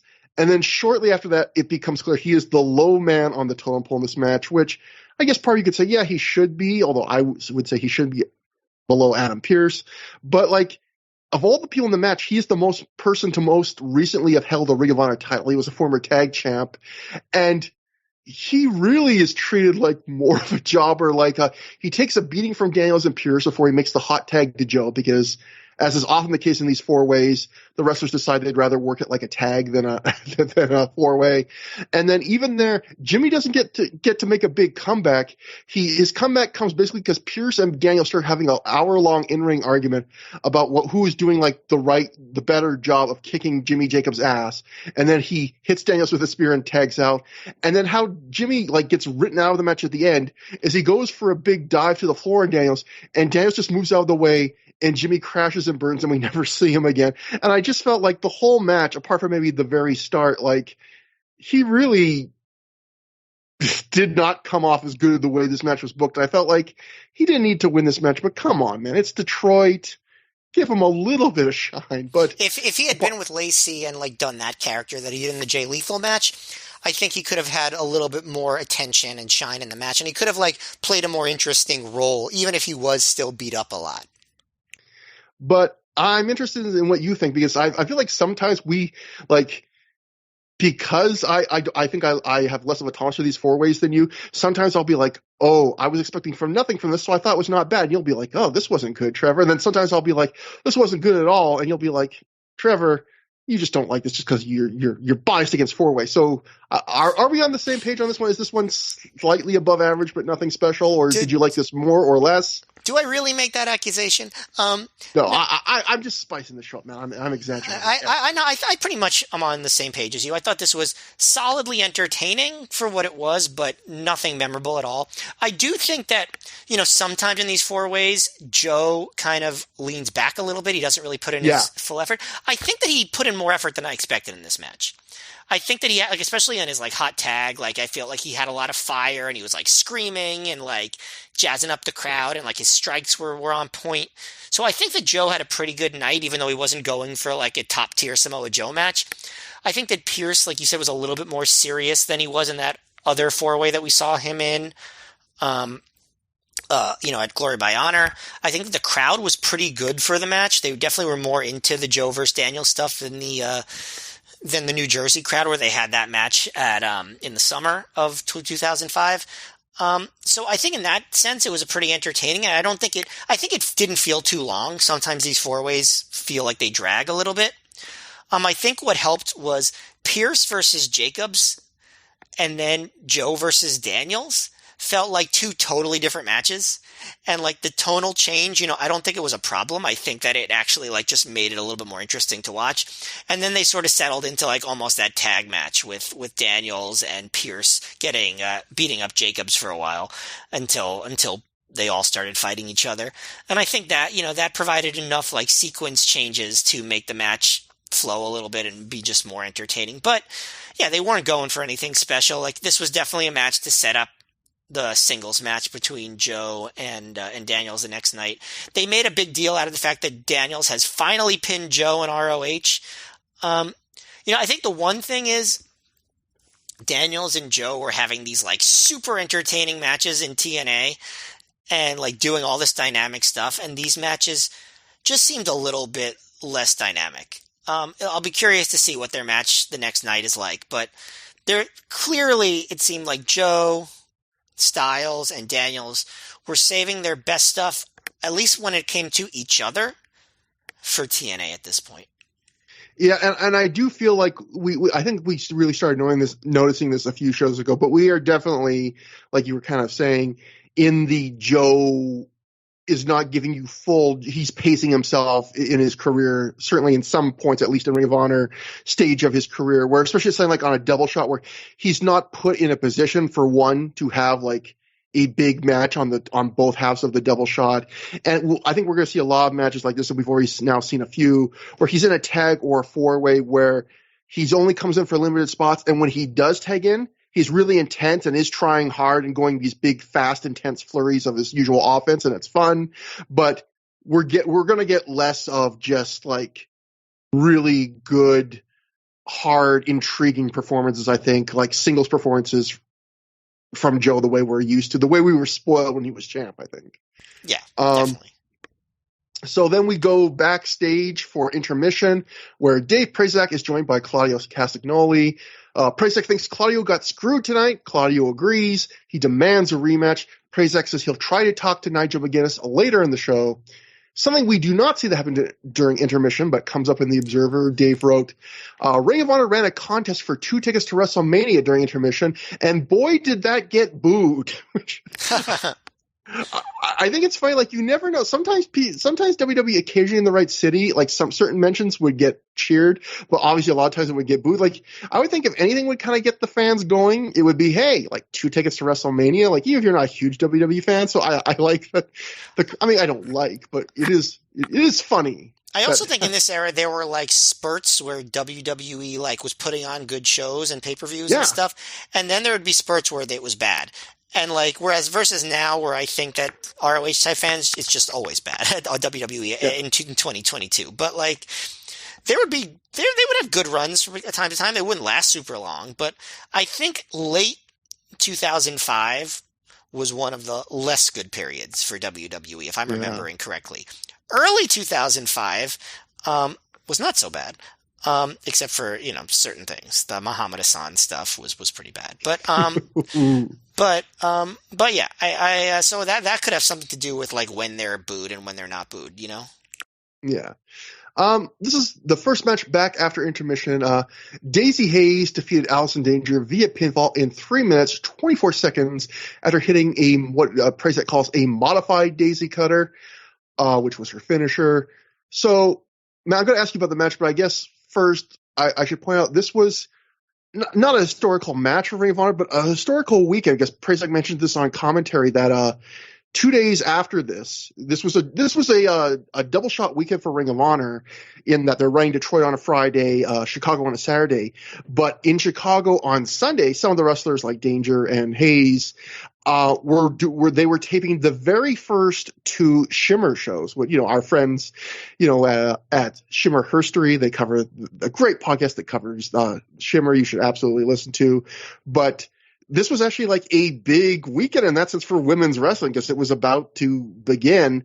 And, they almost kind of present this as a, like kind of a Shimmer offer match, and Prazak kind of talks on Lenny and Prazak on commentary talk about, how women's wrestling doesn't always get its due as serious women's wrestling in the U.S. And I thought it was really funny, Matt, because they're kind of talking about this and selling this really good new women's wrestling product. And it's a 3-minute women's match. Like, like they're talking about the solution to a problem while they're commentating over part of the problem. Yeah, it's really interesting. Unfortunately, there's nothing to say about the match because it's so short, but like, yeah, I mean, I guess it just proves it's a proof of concept in that, like, this is why we need Shimmer, it sort of feels like something WWE would have done at the time. Just ROH just never really got the memo on women's wrestling. But Yeah. I'm glad they at least promoted the existence of Shimmer, and I think by selling the Shimmer DVDs and stuff, I think they did help Shimmer in that way. I guess they were considered like sister promotions. So that's good. But yeah, I mean, they should have just had a match. Like, why not? Like, let them have like an actual match. That would have been cool. I also noticed they didn't shake hands, Yeah. which so that shows it really isn't a Shimmer match. One nice thing I will say about the match. It was nice to see an ROH women's match without Gabe on commentary talking about how cute they are. He didn't even do a run-in this time now. Yeah, exactly. Yeah, like you said, there is not much to say about a 3-minute match. I thought it was like the work was always smooth, but there's no botches, and they were trying hard, but there's only so much you can do in 3 minutes. And that kind of brings me to what I wanted to say about this match. And I talked about how I wanted to say something after the student match, but I would bring it up later. This is the time because we've talked about this before, but it's worth repeating. And I feel like this is the show where it really came to a head, which is one thing about Gabe's booking is you can he's interesting in that whenever he doesn't have faith in something, you really know because he almost always we've seen sometimes it's not with like tryout matches for new guys, but we've seen a lot of like 5-6 minute tags, 4-ways, scrambles with new guys that haven't worked in Ring of Honor before. We've seen a lot of 5 or less minute women's matches. We've seen a lot of 5 or less student matches, and they're usually almost always in the tour spots on a card, which are the second match on the show, which is like the earliest you can be without getting the opener, which is actually kind of a nice spot and an important spot on the show, or the first match after intermission, which is kind of another not great spot because you got people that are late coming back from the merch table or doing whatever they need to do, and crowds kind of filing back and getting settled in again. And on one hand, I get it because Ring of Honor, as people like to joke, it was a DVD product. They always like to do that Gabe impression. It was built on like. You couldn't just have things that were decent that built for the future. You needed each show to be good enough to warrant a $15 to $20 purchase. So I get Gabe's emphasis on each show needing to be like, not quite all killer, no filler, but not far from that. But the problem I have is like, in the sense of trying to guarantee your shows are going to be as good as they can be, or not as good as they can be, but they're not going to have these huge flaws. I get the idea of, every time you're not sure of something, if it's a student match, if it's just new guys trying out, if it's a women's match during this stage of women's wrestling in the U.S., although quite frankly, there were some good U.S. indie women's wrestlers at this point, as Shimmer, her story would document. I get doing 5 minutes or less. I get that because if the worst thing happens, if the crowd turns on, if the match isn't good, no one's going to walk away with a sour taste in their mouth about a wrestling show because of one bad 5 minute or less match. But the problem is, like, you don't risk much, but you never gain much either because there's only so good a 5 minute wrestling match can be most of the time. Like, we recently saw that it was that Kimikaze Jason Blade tag match. We both agreed by the standards of like 5 or 6 minute tag matches, it was pretty good. Like, they hit a lot of cool spots. They worked hard. They did all they could to do. That match didn't really raise their stock. No one's going to remember that match in the future. Like, can you remember any match we've seen in Ring of Honor, like anything that's like 5 minutes or less, that honestly like really helped a career or is like really well remembered? Like, I don't think you can. Nope. And I just feel like it's so much filler. Like it almost feels like, and I know this isn't true, that someone is forcing Gabe to book these matches he has no faith in, and so he's trying to mitigate the harm by like, okay, I'll book them, but I'll book them short. But it's like, as far as I know, I'm pretty sure Gabe is in charge of booking all the talent and setting up the matches. So I feel like if you don't have faith in the students or the women or the tryouts, don't put them on the show. Like, I would much rather have you, if you put on one risky match a show, put on one women's match with 2 women you believe in, or 2 students you believe in, or 2 newcomers you believe in, and give them 10 minutes. And if they fail, don't book them again. And if you don't think there's a good chance they can actually make use of 10 minutes, then you shouldn't be booking them on your shows to begin with. Like, it's such a weird booking pattern. And the fact that we got 2 matches like that on this show together that were very much of that ilk, it just really brought it to a head with me where I was like, I'm so tired of these 5-minute or less matches where clearly Gabe is just like, yeah, this probably won't be good, so I'm going to make sure it doesn't hurt the show by giving it zero chance. I do agree with you, but I've got some bad news. It's not changing No, no. for a very long time in the stuff that we're going to be reviewing. And it's not saying again that hurts the show. It just doesn't also benefit the show. Like I've almost, like all these 5-minute matches, like they're just a fog. And I feel like maybe it bothered me a little bit more this time. Where I feel like if you just drop in and watch one or two Ring of Honor shows or occasionally, it wouldn't have bothered you. But the fact that we've watched all of them in order again from the beginning, like we've seen so many of these matches now. And I tried to think the other day, I was like, how many hours of my life have I wasted watching like 3 to 5 minute, like nothing Ring of Honor matches that weren't even like allowed to be good or bad. And I just thought it's got to be hours and hours because I've watched all these at least more than once now. And I was just like, of all the things wrestling has caused me to waste in, like all the ways wrestling has maybe waste parts of my life, like I can't, there's no way I can justify that. And I wonder how Prazak felt about this. Like, was he grateful that they were promoting Shimmer, or was he like, come on, like, let's do a match? Well, it's interesting too, because I forget if this was a podcast I heard or someone on Twitter. It might have been Dave Bixenspan. I'm not even sure. I think it might have been Dave Bixenspan during the tweeting during the Dave Prazak Indie Wrestling Hall of Fame. But I believe he said that he thought that at least for a time or something that the first Shimmer DVD was the best-selling DVD from the Ring of Honor website that wasn't Joe versus Kobashi, or one of the better ones, like the first one. So wow, nice. I don't know how much of that is Ring of Honor promotion, but clearly at the beginning, at least on the first show, there was definitely interest in people that had a desire to get a product that wasn't what Ring of Honor was giving them, like the idea of something that is closer to Ring of Honor for women's wrestling, which it's fine that Ring of Honor couldn't give them that. Yeah, but, I mean, it's on the other hand, it's also good in that like Shimmer existing was a big deal, and it's like it was a very positive thing for pro wrestling. But yeah, it's crazy how long it took them to actually just like do an actual women's match. Yeah, and that brings us to Austin Aries, escorted to the ring by Jade Chung. I wonder how Roderick Strong feels defeating Alex Shelley, escorted to the ring by Jimmy Raven Prince Nana via pinfall after 14 minutes, 38 seconds, using a schoolboy after he shoved Shelley into Prince Nana when Prince Nana interfered. So, Matt, going to the Observer, I mentioned earlier how there was a segment on the show that got cut out that I wish we could have seen. This is the segment. Dave wrote in the Observer from Live Reports, Prince Nana called Detroit a shithole, thinking it would get heel heat. Well, usually it would, but in this case, everyone cheered him. Shelley, who is from Detroit, teased he was mad, but then said he was ashamed to be from Detroit. And there was some live review of the show, I think from 411 Mania. Let me see if I can find the person just to give them credit, because I always like to give credit. Brad Garoon, who did a review of the show for 411 Mania, and he was at the show at the time. He said Shelley cut a pretty funny promo turning on its hometown fans before the match. That was cut from the DVD. So that's another thing. Wish we could have seen it.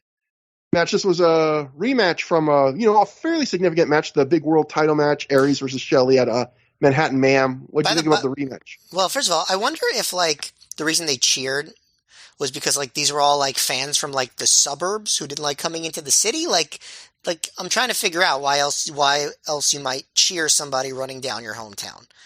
I mean, I guess the snide thing would be it's Detroit, but I have to imagine there's Detroit pride.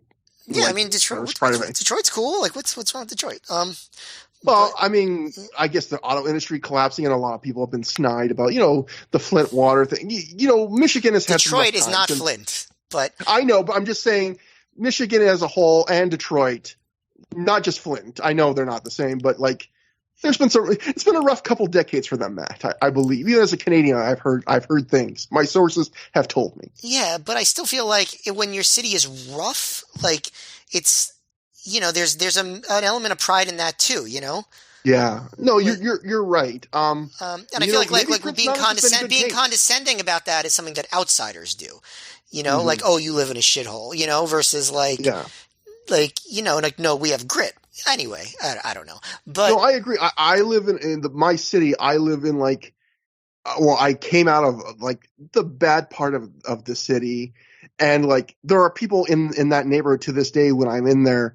Like they have stickers that it was an area called Rutland, which is suitable, and there are people that have bumper stickers that say like straight out of Rutland. Like yeah, so I completely get what you're saying, that like a lot of times even if your city is kind of run down, seedy, yeah. You almost turn that into a point of pride. But there's also a lot of cool culture in the city. Like, I mean, like, you know, I like Alex Shelley was repping some cool, like indie, like sort of like indie punk, like, Detroit bands at the time. I mean, this was an era when the White Stripes were big, and like, you know, obviously Eminem, came from Detroit, and like what Kid he was Rock, playing, obviously great, one of the greats. BRMC was the band that had done Alex Shelley's theme music, the Six Barrel Black Shotgun Rebel song. Motorcycle Club. Yeah, and that was a Detroit band. So like, there's like cool culture as part of it, and obviously a lot of history there. So anyway, I don't know. I'm not from Detroit. I don't want to start like speaking like I have any authority on that. But it just made me wonder if these people booing were like not real Detroiters. But maybe I'm wrong. You see, listener, you tell me what the deal was. With now who's condescending? They're not real Detroiters, says Matt Forrestein. If you were one of the 425 people at this show, Matt is calling you. Oh, I'm just talking about the people who were booing. I bet you not everybody booed. But anyway, as far as, or I guess they were not booing, cheering. They were cheering, yeah. You wanted them to boo. When he shat on Detroit. But anyway, as far as the match, I think it was mostly good. Like, it wasn't as athletic as the Manhattan Mayhem match. You know, they weren't like going as fast. They weren't doing as much, but I do think there was more hate to it. Like, you know, it wasn't like there was like a hate-filled brawl or anything, but they were like playing their characters, especially Shelley.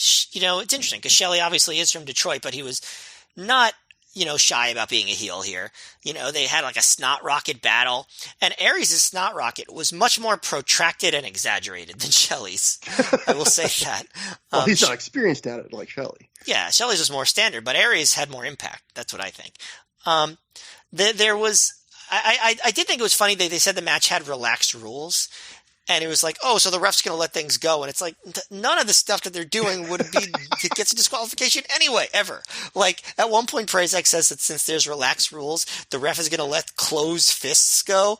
And it's like, yeah, has there been a disqualification in a non-pure title match in ROH for a closed fist? Ever? And here's any wrestling company? He doesn't let the closed fist go. He's constantly yelling at Aries about, and at one point he physically stops Aries from throwing a closed fist. That's right. He in no way lets them go. That's right. Like, I wonder if the relaxed rules thing was like added after. I don't remember. But but yeah, as far as the match, you know, like there. By the way, so Nana had a big Ghana flag, and he was like waving it, and then they put it in the corner, and like for a minute I was like, is this a flag match? And relaxed rules flag match. And that made me think, like, just, this is a tangent, but like, isn't flag match like the stupidest gimmick ever?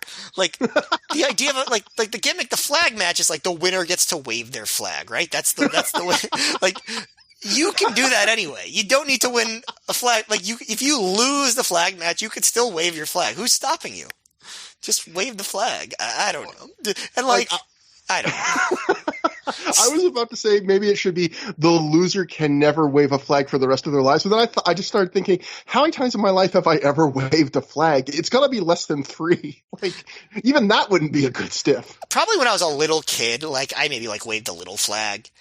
At, like, you know what I mean? Like at like some sort of event. At a parade or something. Yeah. Like, but like not since then. I've certainly never. I don't think I've ever waved a big flag like Hulk Hogan does sometimes in those old like shows. You know what I mean, Matt?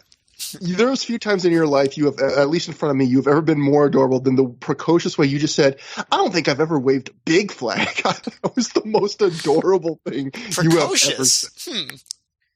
So like, it was almost like you were hopeful you were going to get the opportunity. Like I would, you know, if anyone would give me the chance to wave a big flag. No, I do not want to wave a flag. that ain't. So me. You don't want to be in a flag match. That ain't me, man. Now, I would undermine the whole concept of the flag match because I would win the flag match and then I'd say, man, if you want to wave the flag, you go ahead because I ain't doing it. That's what I would say if I won a flag match. And I right that that's a stupid gimmick, though? No, Matt, you couldn't be more right. Like, the flag match, like, not as it is stupid from, like, the wrestler psychology of why would they care that much. Like, I guess, that dates back to the 80s where wrestling was so much more, and the world in some ways, although it still is, with so much more like a patriotic, jingoistic, xenophobic type thing. But, like, even in the 80s, was that like a big thrill to be like, oh man, Hulk Hogan's waving the flag? Like, wouldn't, even if you were a kid, you would rather just see him, like, pose? Yeah, but if you're wrestling Nikolai Volkov, you definitely don't want him to wave that flag. According to 80s wrestling logic. I'm not, saying one way or another. But like, I think that's the deal. But anyway, Alex Shelley versus Austin Aries. I thought they had a pretty good match. I think, Rave and Nana were there, so there was, a lot of heel stuff going on, and Aries would do like dives into all three of them. And then there was a point where Aries was beating Shelley around ringside, and the crowd was chanting, "Over here!" And unlike Danielson, Aries actually gave the people what they want, until they kept doing it, and then he was like, I gotta keep going with the match. He sort of actually said that to them. But Shelley, always does some cool mat moves. He does like a bridging hammerlock thing that I thought was pretty cool. Eventually, Shelley really starts working on Aries' arm, and it slows the match down a lot, and it kind of gets a little bit dull at that point. But, they keep with it, and, he's selling the arm, and he goes for the Border City stretch, and Aries reverses that into the fish hook. And this is another example where the rules are not that relaxed, because Sinclair makes him break the fish hook. I feel like relaxed rules should at least allow for the fish hook, right? And Lenny Leonard says at this point, and I love Lenny Leonard, but he says at this point, the ref let the fish hook go to 5, almost to 5, because it's relaxed rules. The ref does that. Brian Danielson's catchphrase is, I have till 5 referee. A ref just does that all the time with any illegal hold. Like, the idea that somehow relaxed rules is why he instituted a 5 count. Like, what? I don't know why they were trying to act like the most regular rule-abiding match up till the finish was, like, they were trying to find ways to point out, this is clearly an example of the relaxed rules we're seeing in this match. It's like, this is the most normal match we have ever seen. They should have just said nothing about it. It would have made the match better. Yeah. Like, honestly, like a better match if they hadn't. 100% agreed. Yeah. But the finish is convoluted. Chung gets in the ring.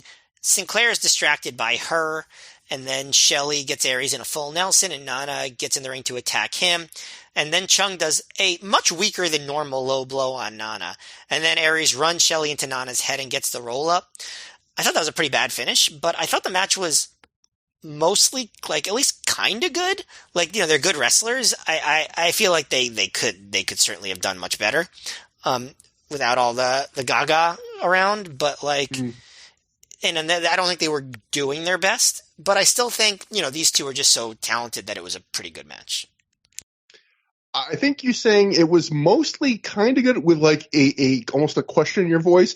I think you summed up exactly in that tone and those words how I felt about this match. I think I enjoyed it. Like, I thought it was fairly good. Like, I really do feel that way. And I feel like kind of the way I felt, and you touched on it, is, first off, in some way, it's interesting because I feel like this match was a little bit worse than the Aries Shelley match from Manhattan Ma'am, but it didn't feel as worse as it probably was, if that makes sense, in the sense that I remember that our review of that match, I think we agreed that, like, it was a very good match, or a pretty good match on that show, but it felt like they weren't wrestling it like the epic that the fans wanted to be in its place on the card for that first match, paying off like a months-long build-up should have been. Like, they worked it more of like a undercard match, and they weren't really going all out and going crazy excessive like you kind of should have on a match like that. But I feel like this time they work it like just a good undercard match, but that's all I was expecting, and that's where it slotted in. So I was kind of like, well, this is what I'm expecting.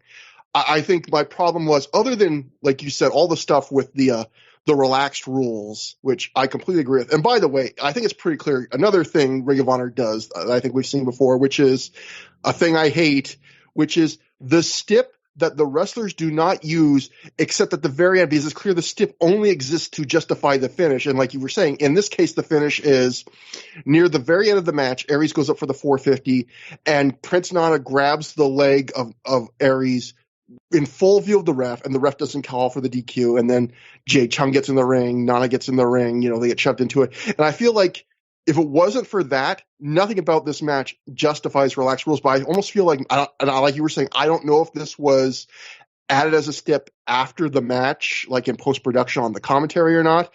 But I really just felt like the only reason they said relaxed rules was just to justify why Todd Sinclair did not call for a disqualification. But yeah, the thing that I thought brought this match down a bit, I actually really liked, not really like, but I enjoyed the first half. And like you were saying, when Shelley works over Aries' arm, he like lasers in on it, and Aries only gets these little comebacks for the rest of the way until the finish. And it really slows the match down. And I like, mat work and limb work, but so often in wrestling, it's like the first half of the match is the more slower paced, deliberate limb stuff, and then it builds to a more exciting first half. And instead, this match, it was like the first half of the match was kind of medium pace. The beginning of a match, I thought, man, this match wraps up another level. It's going to end up really good. And then the second half, it slows down. It's weird. It's like they wrestled the second half of the match like I've seen so many matches wrestled the first half of a match. It was almost like they took the first halves of two different matches and never gave you the second half of either of those matches. They just stitched the first half together of two different matches, but yet there still was good work in them. And much like Salvador early in the night, I thought Austin Aries' selling of his arm was really good. I thought this was some of the best selling we've seen from Austin Aries in Ring of Honor so far. It didn't remind me of like a relative that had a really bad injury, but still pretty good selling. And overall, yeah, good match. I'm a little bit disappointed that Shelley and Aries never did their real blow off. You know what I mean? Like Shelley and Jacobs had this like really good submission match or I Quit match at Joe versus Punk 2. And like Shelley should have had a match of that intensity against Aries at some point. And they never did it. And it probably would have been really good. Yeah, I don't think these guys, at least in Ring of Honor, ever had that match that just felt like they were trying to have that epic of like, this is going to be like our definitive Aries Shelley match. It was more just like all these good little performances against each other. But immediately after the match, after the finish, that is, Rave jumps Aries, and he and Shelley beat Aries down. Nana joins in, but Aries fights back until Abyss marches to the ring and lays out Aries with a big boot. All four put the boots to Aries until AJ Styles, Matt Sydal, and Daisy Hayes run to the ring. We get a big AJ chant. Aries brawls with Shelley to the back, and we cut to the start of the tag match. So again, another kind of a weird cut, where Rave gets a shower of toilet paper. Probably the first real, like the biggest, collection of it thrown at him we've seen so far. And the crowd even chants toilet paper. And I will say, like you kind of mentioned this before about this being a good crowd. Like for a first time market, they were chanting like Hillbilly Jesus for BJ and the opener. They're throwing a ton of toilet paper. Like this crowd was pretty knowledgeable about Ring of Honor, for a market that had never gotten Ring of Honor before. And that brings us to the match, which bled right from the last one. AJ Styles and Matt Sydal defeated Abyss and Jimmy Rave in 14 minutes, 17 seconds when Sydal pinned Rave after he hit the moonsault belly-to-belly superplex. This was a strong, nothing so far on the night I would say was even very good. But I would say this is my favorite match of the night so far. Like really strong, just solid, good. 3.5 stars maybe or something. This match did the structure that I thought was weirdly missing from the last match, where the faces do cool stuff in the first few minutes to really get you excited. Then the heels, particularly Jimmy Rave, really slow down the middle of the match, which is kind of Jimmy Rave's thing, some cheating. He, Rave does his usual very basic, nothing flashy heel offense where he's like, punches in the corner, chin lock, stuff like that. And it gets you to the point where you're like begging, like, I want to see the baby faces in control again so I can see more cool stuff. And then unlike the Aries Shelley match, they give you that. They give you another final few minutes where they do more cool stuff and then the finish. So I thought that really is what made this match better. Seidel and Styles are two of the best of their era for doing kind of incredible athletic things. Styles in particular does a crazy spot in this match where Abyss bends down to backdrop AJ. AJ jumps up on his shoulders and then from there, drops into a Rana. Really cool. I thought the most interesting wrinkle to this match, though, Matt, was Abyss. I thought so far in his Ring of Honor tenure, they've booked him in this limited appearances as an absolute monster. He's just destroying people, even students, but even like Jack Evans, he's just squashing them. Everyone's just reacting like he's the most dominant big man out there, which is really cool and something interesting that Ring of Honor doesn't do normally. And Seidel kind of does that in this match. Like he does a spot where he goes to crossbody Abyss and Abyss just stands still and he bounces off of him, which was fun. But AJ Styles wrestles this match and he wrestles Abyss like he's any other wrestler he would ever work with. Like he doesn't really sell big for him. He doesn't really defer to him. He doesn't really treat him like a big man. Matt, late in the match, he gives Abyss the goddamn Styles Clash. He doesn't hook the arms with his legs, but he gives him the Styles Clash. He gives Abyss the spinal tap, and then Abyss has to get saved from the pinfall by Jimmy Rave doing a crazy running knee, which we can talk about in a little bit. That really catches AJ and seems to really legit hurt him. And it was entertaining to see Abyss, kind of for the first time in Ring of Honor, really work more equal and do kind of more crazy stuff and take more bumps. But I also felt like part of the fun of Abyss is he's been so dominant, and it felt weird and like a random match for AJ to kind of almost eat him up a little. And I really felt like AJ should have treated him a bit more like a monster, maybe not done so much shit to him.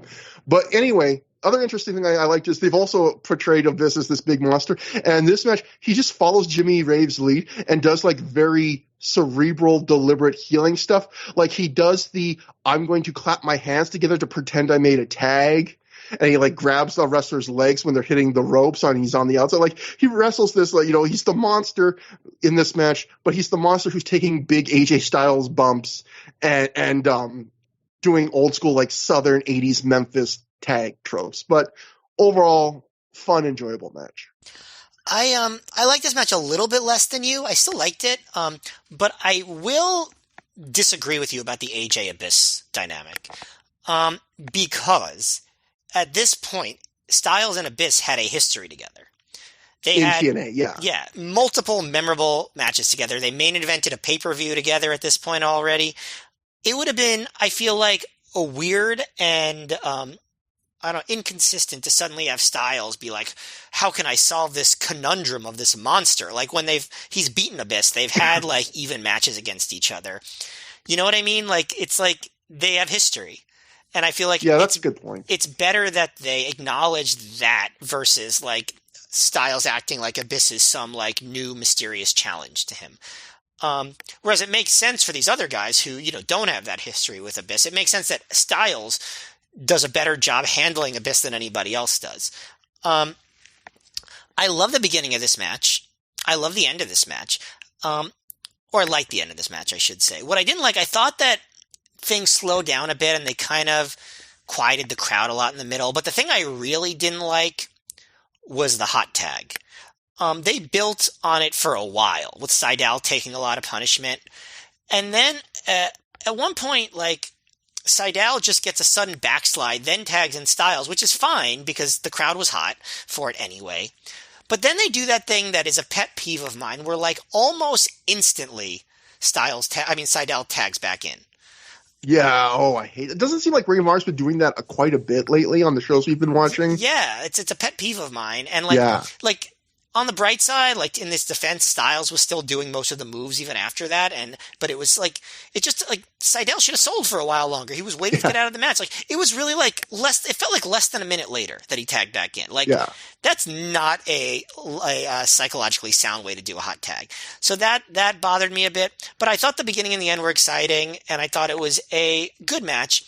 I liked the booking of Seidel getting the big win. I thought that he needed it. And I think that it worked. So I appreciated that too. And there was a nice chant for him at the end. So overall, it was good. I would say it was not my favorite match on the show so far. That still goes to the Strong and Evans versus Renaro and Collier match, but it was good. So the one last thing I wanted to mention about this match was the knee. So for those who haven't seen the match, very late in the match, Rave does a move he's done a million times as one of his signature moves, the big kind of running knee, the knee that in the first 6 months or a year he was in Ring of Honor, Gabe kept calling a Shining Wizard even though it wasn't, because he's not stepping off someone else's knee. And he catches AJ really hard in the head. And if you watch the match after it ends, that's the last time AJ is involved in the match, because Seidel beats Rave shortly right after it.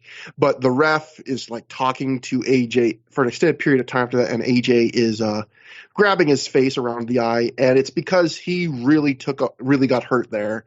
And Jimmy Rave actually talks about this in the great interview he does on Honorable Mention that I reference so often because it's good. And Rave, there are very few wrestlers from Ring of Honor of this era that have done shoots that have gone into it, and obviously rest in peace Jimmy Rave. But he talks about this match, and he talks about this specific match, Matt. He says this is a time where sometimes he and AJ didn't always get along, and he says AJ got to this show late.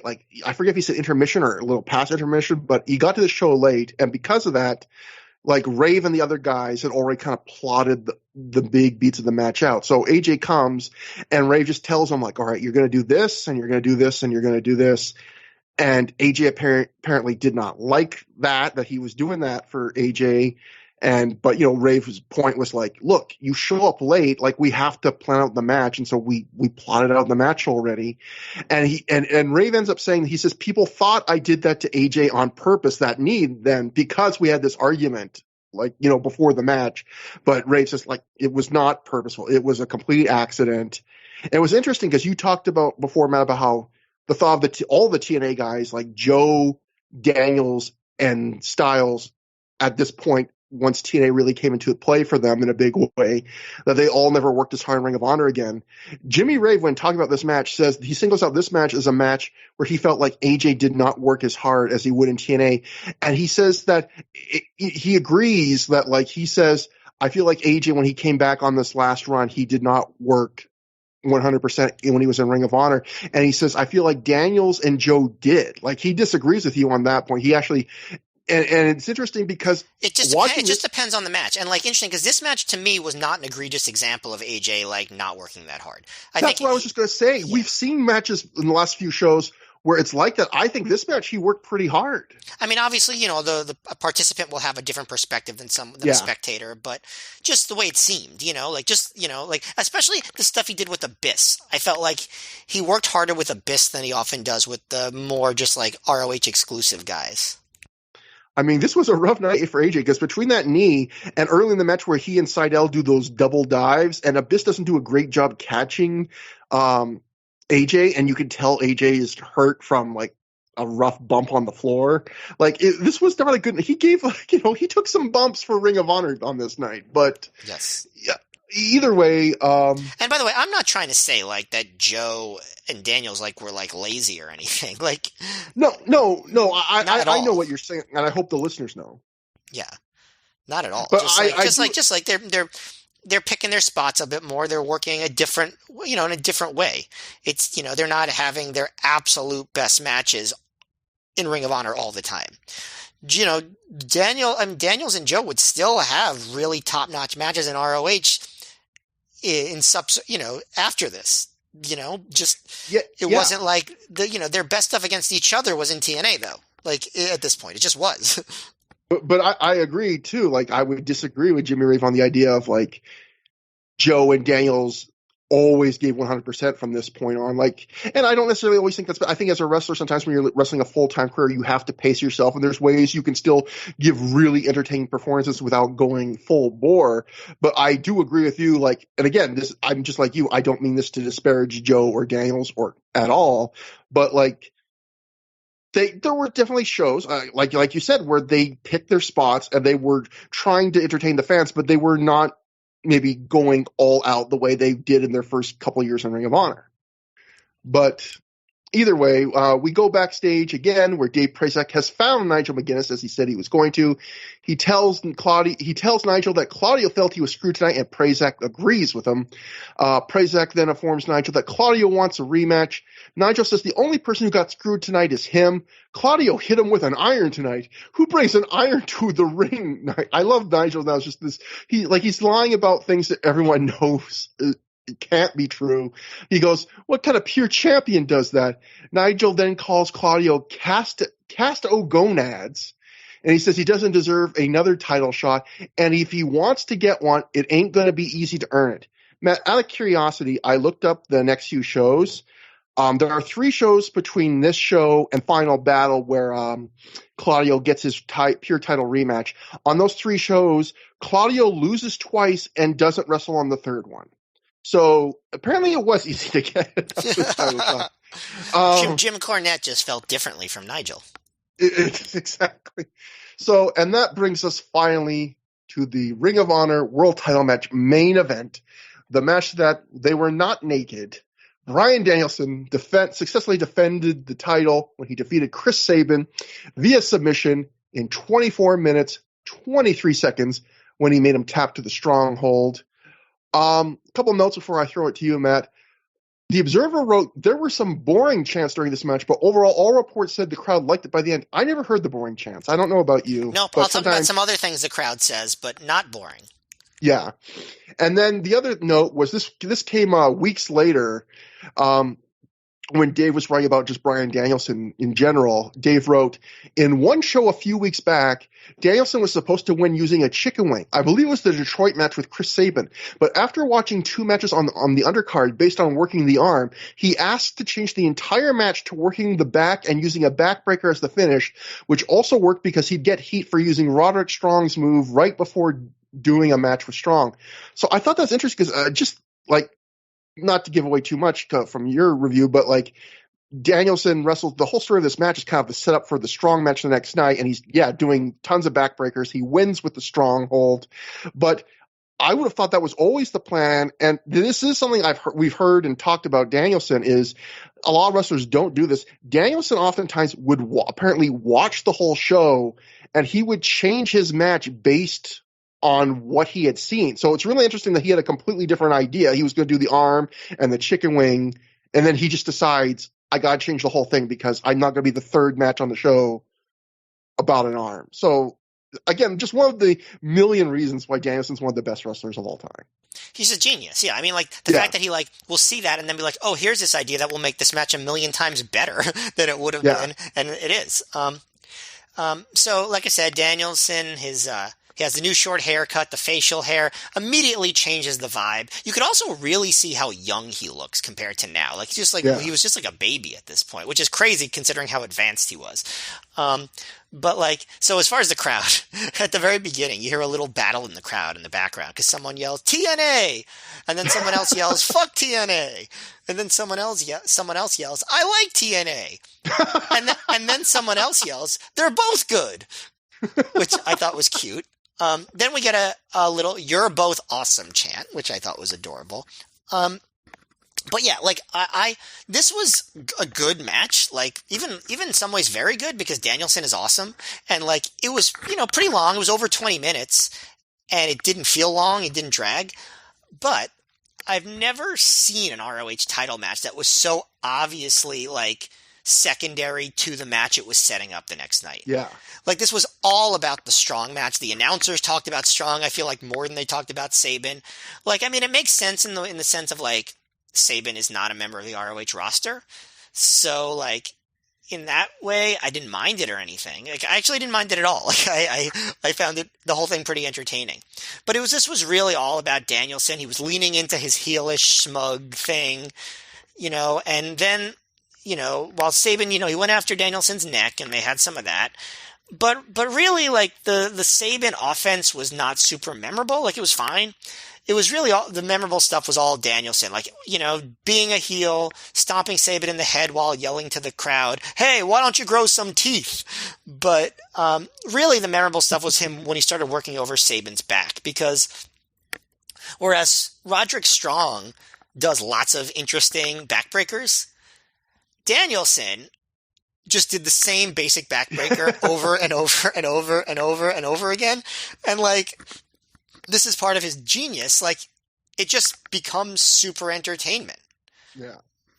Super entertaining. It works so well because he's like, Roderick Strong has nothing on me, but it's like, I don't know if he's knowingly doing that or not, but like, the charm of Roderick Strong is he does a million backbreakers, and Danielson's just doing the same most basic one over and over again. He's actually like, yeah, this is easy. And Leonard goes on commentary, he may not use 1,000 different ones like Roderick Strong, but he's going to use the same one 1,000 times in this match. Yeah. And he basically does. He does at least like 8, I think. But it's like, it's not all like in a row. Like, he'll do stuff in between and then just go right back to it. And every time he hits the backbreaker again, he'll get another smirk on his face. Like, haha, I'm doing that backbreaker again. And then he even at one point does like a San Martino style over the shoulder backbreaker, which Lenny Leonard calls an Argentinian backbreaker. Which I didn't know that's what it was called. But you know what? It's a goddamn Canadian backbreaker. Okay. I'm a Canadian. I looked it up just to make sure. You will not. It's bad enough they're taking the Canadian Destroyer, and now a lot of people are just calling it the Destroyer. This is our heritage. Right. Don't take it from me, Matt. I have so little. I need this. I'm sorry. Yeah, thank you. So he does a Canadian backbreaker, and and then Sabin he gets some hope spots. Like Danielson does get the chicken wing at one point, but Sabin gets the ropes, which I think is the first time that the chicken wing doesn't end the match when he actually does it. I don't remember if he even tried it against Roderick the week before. But then he wears out Sabin with big forearms. Sabin goes for the springboard, and like a lot of other people on this night, he falls, but Sabin recovers, I think, pretty well because he just immediately lands on his feet and hits a drop kick to the back of his head.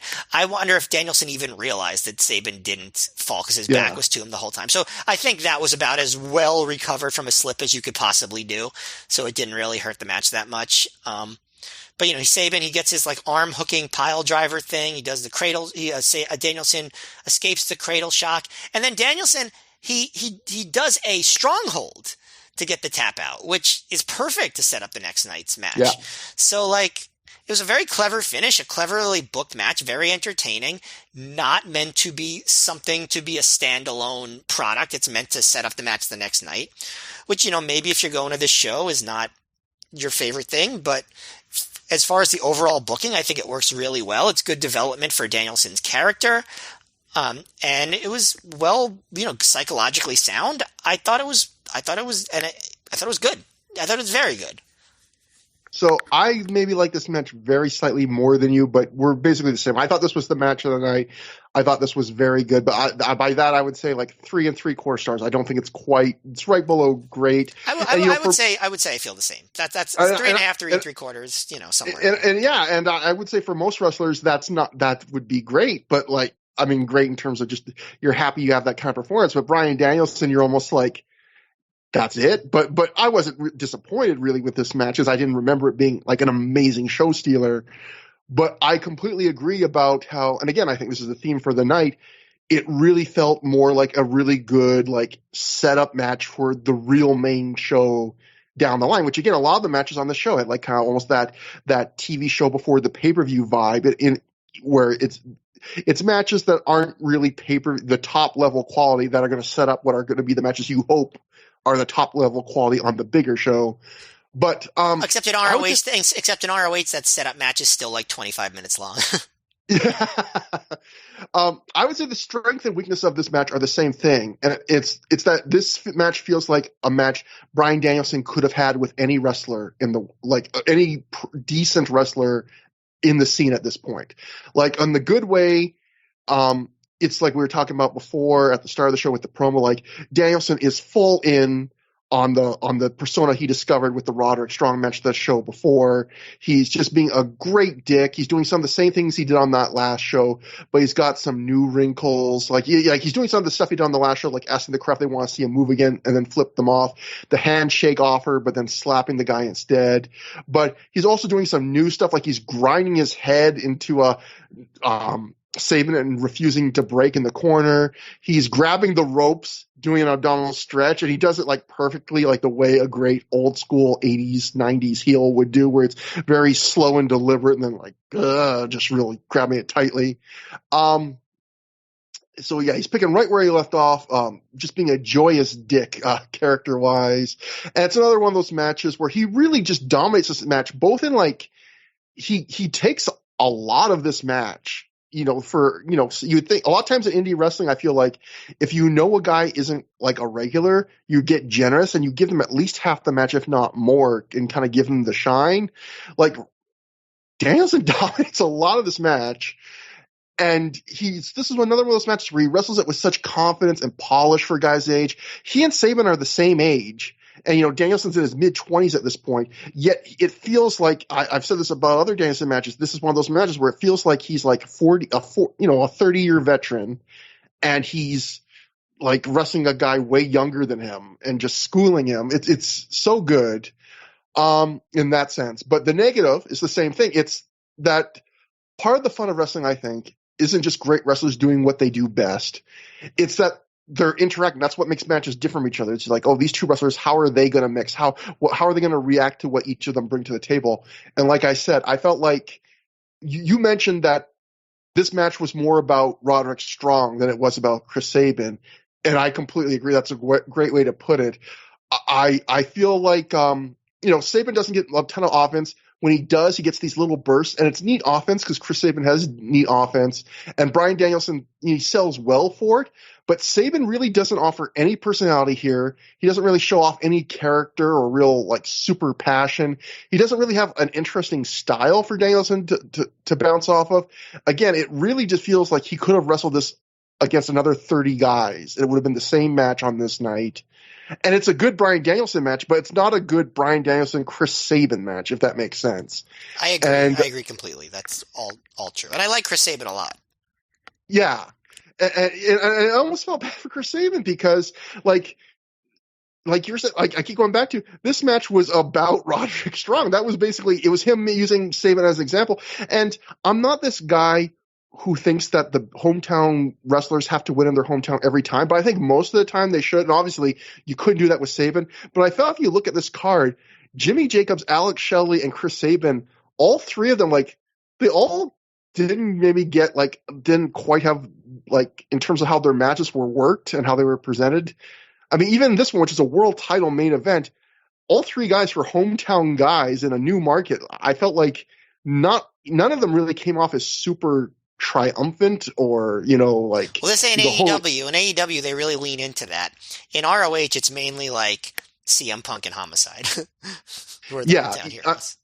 Although, I mean, you have to imagine they booked Sabin for the show with Detroit in mind, right? And, yes. I wonder if that's also part of why, and if that's why they got Jimmy Jacobs to go back to his old gimmick, and maybe, even Shelley getting, Shelley's been so many tags out of the league, but getting a pretty big singles match. Like, I feel like they did try and do some things on the show with Detroit in mind, but then they just kind of had them all lose and not really. I think when they booked the Sabin versus Danielson match, they didn't realize what direction they were taking the Danielson character and that whole arc with Strong. So I think that's part of maybe why Sabin didn't quite get the featured spot that, it was still a featured spot, but you know what I mean? Like, he didn't get to have the kind of match that was about him, the way it maybe otherwise would have been. Yeah. And I also think a little bit of Ring of Honor history, I believe this is the first time that Bryan Danielson's Final Countdown theme was allowed to play through until the Final Countdown part, and a few fans actually did say it's the Final Countdown along with the song. So a very small but important milestone in the history of Ring of Honor. So anyway, after the match, Danielson's and this show, it's funny. Like, I have not hated the show, but this show has been like full of little pet peeves, like, coming to a head that Ring of Honor. We've seen a lot of shows because this is the final one of the night, where after the match, immediately after the finish, we see Danielson screaming a promo into one of the handheld cameras, except we never hear the promo. We only see it far away from the the hard cam from a distance and we don't hear it. And that's because, again, as Shane Hagedorn has, talked about that this is a pet peeve of his on an honorable mention. Ring of Honor would always tape with the hard camera and two ringside, handhelds, but they only, except in very rare special circumstances, use the second handheld. The second handheld was always just a backup. So almost, I don't know why they did that, but they always just used the hard camera and the one handheld. Well, just because it's easier. It's easier to edit from 2 versus 1, right? It's quicker. And so, that probably, you're right, I imagine. But I was just going to say, this isn't even the first, I forget who it was, but I know that we've seen this at least once or twice before, where a wrestler will cut a promo after a match into a camera, and because it's the wrong one, and Ring of Honor will not, use the second one, you just don't get to see it. And it's just annoying and weird, and it's one of those very Ring of Honor things. But, so anyway, we go backstage with Dave Prazak one more time. He's with a very touchy-feely Roderick Strong and Jay Chung. They're really all over each other. Dave wants Roddy's reaction to what has been happening between him and Danielson lately. Roddy kind of intimidates Prazak, backs him up, and he says, "You'll see my reaction tomorrow in the ring." This is ultra serious, Matt, because, this was real. It was a shoot what happened between Danielson and Strong last time. But finally, we get our usual set of ads for the Ring of Honor Wrestling School merch website, show interviews, and we're out. And that is Showdown in Motown. Matt, I thought this might not be the worst show we've seen because it was a decently enjoyable watch, but I feel like in some ways this felt like the most skippable Ring of Honor show we've ever seen. There is not one you've got to go see out of your way to see this match on this card. And not only that, we've seen other shows that have been like that, but they usually had something that was at least minorly like historical or like important to a storyline. I feel like there is nothing on the show that really is important, even from a storyline thing. Like everything here is a very kind of inconsequential, like holding pattern to set up the big matches that matter, be it on the next show or the next few shows.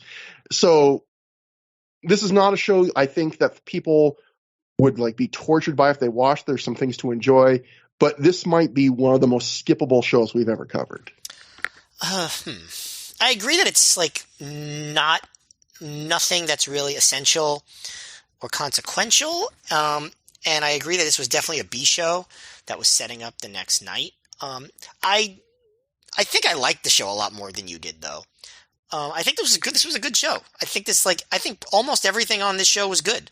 Nothing was great, but it was solidly entertaining the whole way. I think we've seen several shows that are less worthy of somebody's time than this.